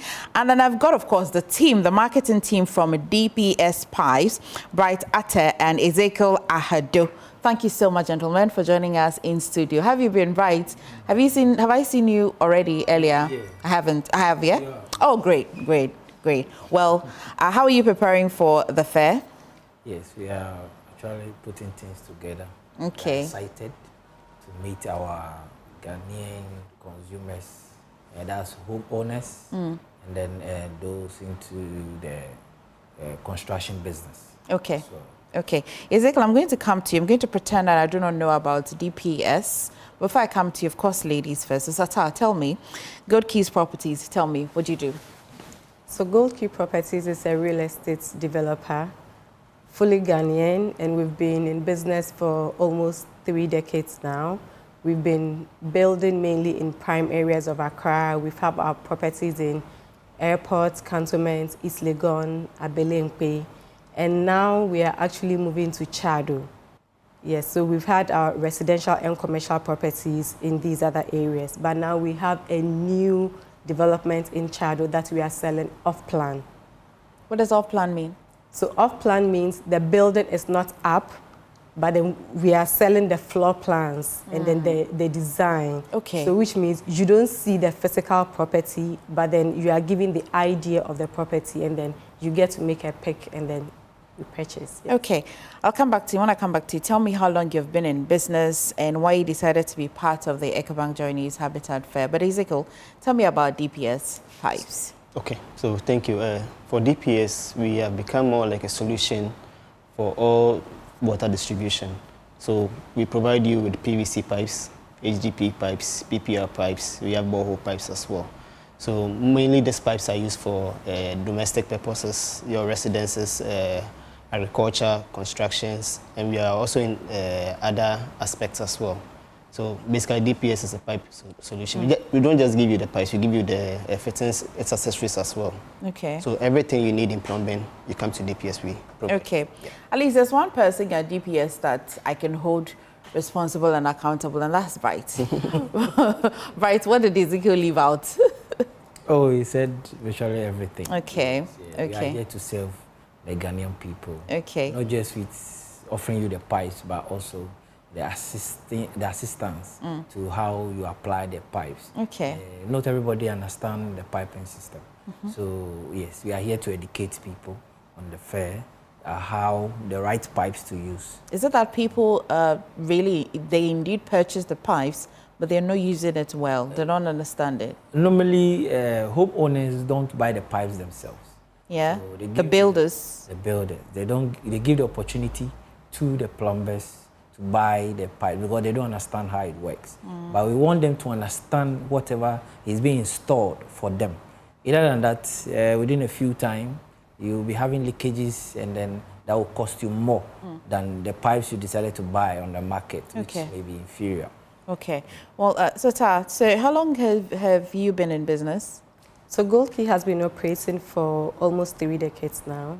Yes, since 1997. Is it older than you? I would answer that later. Okay. So for more than or nearly 3 decades, that's a lot of years. You must be experienced. Now, what's that one solution you're giving to people who are hoping to own a home or own a house? What's that one solution that you're providing them? So with our new project in Chado, we are offering affordable luxury. Okay. Because the price points in Chado are lower than the price points that we have in cantonments and airports. Okay. So we are giving Ghanaians the opportunity to also enjoy luxury, but at an affordable price. Okay. Okay. For 3 decades, dear, I really am wondering, what are you doing on the EcoBank Journeys Habitat Fair? Gold Key is interested in engaging with customers. We always say customers should do their due diligence before they actually purchase a property. So we are always available to answer questions. If you want to buy a property, we are available to let you know the kind of properties that are available, to understand your goal and then to guide you accordingly. So we are here to talk to people, let them understand what is available and then what options there are that Gold Key is offering. Okay. At the fair, when I come to you, I'd be asking you about some special offerings that will be happening at the fair, maybe beyond or even before, during, and after the fair. But Ezekiel, as for pipes, dear, no matter what, you cannot build your house or not, have the use for pipes. What are the types of pipes that you've been selling or you've been providing for customers? Okay, so as I mentioned earlier, we have the PVC pipes. Now we have a range from the 1/2 inch to the 8 inches pipe, based on whatever you want to use. Can you be generous with your voice? Sorry, so we have a range that is from the 1/2 inch to 8 inches, both pressure and waste, depending on what you want to use it for. Okay. Whatever level of pressure you want to apply. Now when you come to the HDP pipes too, we have from 25 mm up to 1,200, which is the first in Ghana. Okay. So we are hoping to reach out to not just those who are working on the residence, those who are doing very high pressure work as well in the construction firm. Also, with the PPL too, we have a range of sizes also to work within the residence.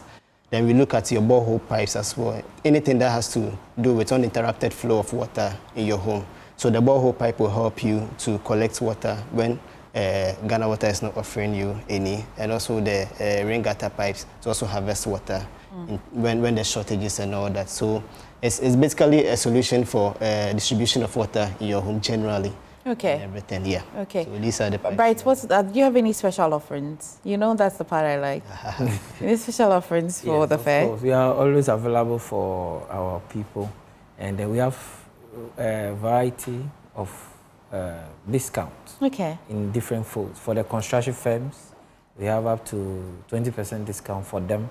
But I know their projects takes time, and then price influence a lot of things. So we want to sit down with them so that we give them a steady price over a period of time, that we supply them periodically as and when they need a product. Okay. Yeah, so they can come to us or they can meet us at the fair. We'll have a good discussion on that. With my plumbers, we have a special package for them. We are giving them some working equipment, and they are machines that they need on the field. And then we want to reward their loyalty.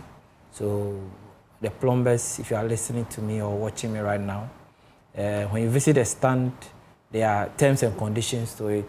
Yeah, so from now to December, we have a good offer for them. So you want to reward their loyalty. Yeah. Does this mean that it is for plumbers who've been working with you already, or new plumbers as well will get to enjoy something? Plumber who is interested in the product or who uses our product. Okay. Yes, yeah. Okay. We are rewarding with... When they come, how are they supposed to prove that, well, hey, I'm a plumber and then I've been using your product? So you buy the pipes from any of our dealer shops, and then you send us receipt, and then the pipes you bought, then yes, we have a reward for you.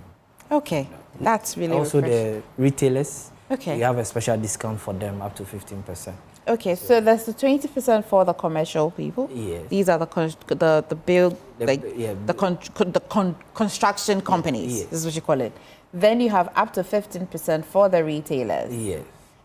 And then for the plumbers, We have equipment. you have equipment. Yes, You're rewarding them for. Oh, that's really nice of DPS. Well, Sata, tell me. So, what kind of offerings? You said that you're providing affordable luxury for people at Chado area, but you're also giving more than that. Yes, so we actually we launched this particular project called the Blossoms in April. But Say it again, Blossoms. So the name of the project is the Blossoms, okay, which was launched in April. But then for this fair, we are still offering people who will come to register their interest the launch prices. So if you come make a reservation at the Joy Habitat Fair, then you are getting the off-plan price. Okay. Yes. Okay. All you have to do is just come at least, register your interest. Exactly. And then you enjoy some benefits as well. That's really kind and thoughtful of Gold Keys Properties. Where are you located? In Cantonments. Our office is in Cantonments, in the EY building, on the same stretch as the Huawei and PwC. Okay. Yes, but then the project, as I mentioned, is situated in Chado. Okay. Okay. But beyond Chado, you mentioned cantonment. You mentioned where as well? Your properties in cantonment. So we've had properties in Airport Residential Area, Laboni, Abelinkpe, East Legon, North Ridge. How many bedrooms are usually the staff feature in most of your properties? Is it 2, 3, 4? In this new development, we have studios, 1 bed and 2 beds. Okay. Okay. At least we have a target. And what target audience do you want for that? Anybody who is looking to make a good investment in real estate. I agree with you, Sata. Okay, so where are you located as well, Ezekiel? Okay, so off the motorway, adjacent KICC Church, Spintex. So that's how you can find us. And if you want our contacts, we're on 0543 662727. 0543. So we're on 0543 662727. Okay. And also you can reach us on off the motorway, adjacent KICC Church. Okay. And our socials to Facebook and Instagram, DPS Pipes, and info at DPS Pipe if you want to send an email. Okay. Yeah. Okay. Like the plumbers are able to send email to tell you, itemize the things that they WhatsApp, want. yeah. Okay. That's really, are you straightening the plumbers up? Sometimes they buy half of the pipe, they drop it, they go, they don't come back with the rest. You call them, I hope you're straightening them up. Yes. Okay. We You tell them that when you buy the pipe from DPS and you don't end up, fixing it for me, it's good as nothing. So they should at least, Talking about that, there's a monthly scale-up program that we hold with the plumbers. Okay. That we educate them to be able to practice their work well. Okay. So we are not just helping the plumbers out, but also final consumers as well. Okay. So we train them to also assist you. Thank you very much. On behalf of everybody watching who are stressed out by plumbers, thank you. You're not buying the correct pipes, but thank you. Asata, I'll take your final words. Yes, so if there's anybody out there who is looking for a real estate investment that blossoms, then make no other choice as your developer than Gold Key Properties. And we are currently offering affordable luxury in our new project, The Blossoms at Chado. Don't miss the opportunity to reserve a studio, a 1-bed or a 2-bedroom. And the good thing is you get to pay over the period of construction, which will be between 24 to 30 months. Okay. So then there's flexibility in the payments as well. Okay. So we are really excited to engage everyone out there looking for real estate investments at this year's Joy Habitat Fair. Okay, I'd love to see you there. And I must say, I love the red lipstick on the black outfit. Ezekiel as well, I'll see you and maybe your final words, Bright. Yes, we want to reach out to all who will be visiting our stand, that come to be educated, come to enjoy our stand. We are willing to educate you and then also give you the best we have. Yes, don't just buy any pipes, buy the best pipe for your best project, because you end up having a lot of leakages and additional costs if you don't invest properly into your property. You'll be there and your pipe will do push to blast to your face if you don't buy it from DPS. But thank you. Did you say the number that we can reach you on? So Gold Key Properties can be reached on 0555-887777 or 0555-887799. Okay, Sata. Thank you so much, Ezekiel. Thank you, and Bright. Thank you. I see you at the Accra International Conference Center then. You're watching the AM show. We're nearly done, but stay right after this.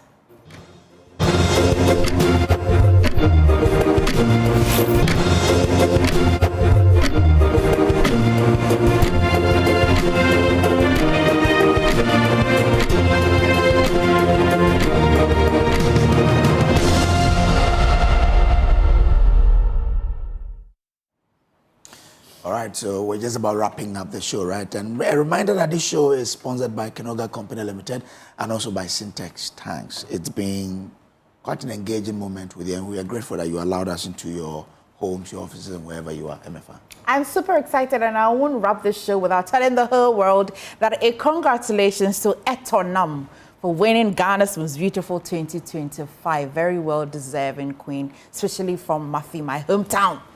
Another win for us. Voter, when we show up clean. Thank you so much. So it went to the voter region? It went to the voter region, specifically back in my home. Yeah. Okay. Yeah. You won that before? Are you?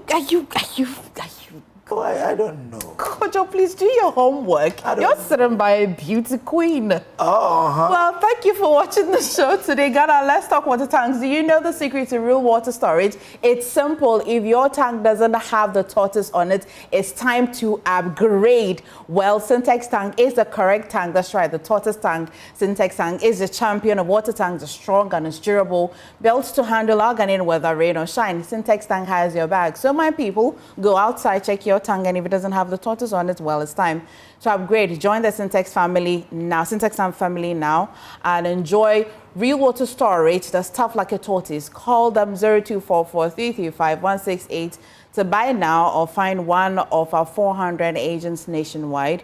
You can also shop online, syntexgh.com. Syntex, a strong, a tough. Could you say bye-bye to them? We're grateful to you for joining us. We'll meet again, God willing, tomorrow. Until then, please be good for yourself and for Ghana. Up next is News Desk with Mami Esi Nyamiche Thompson.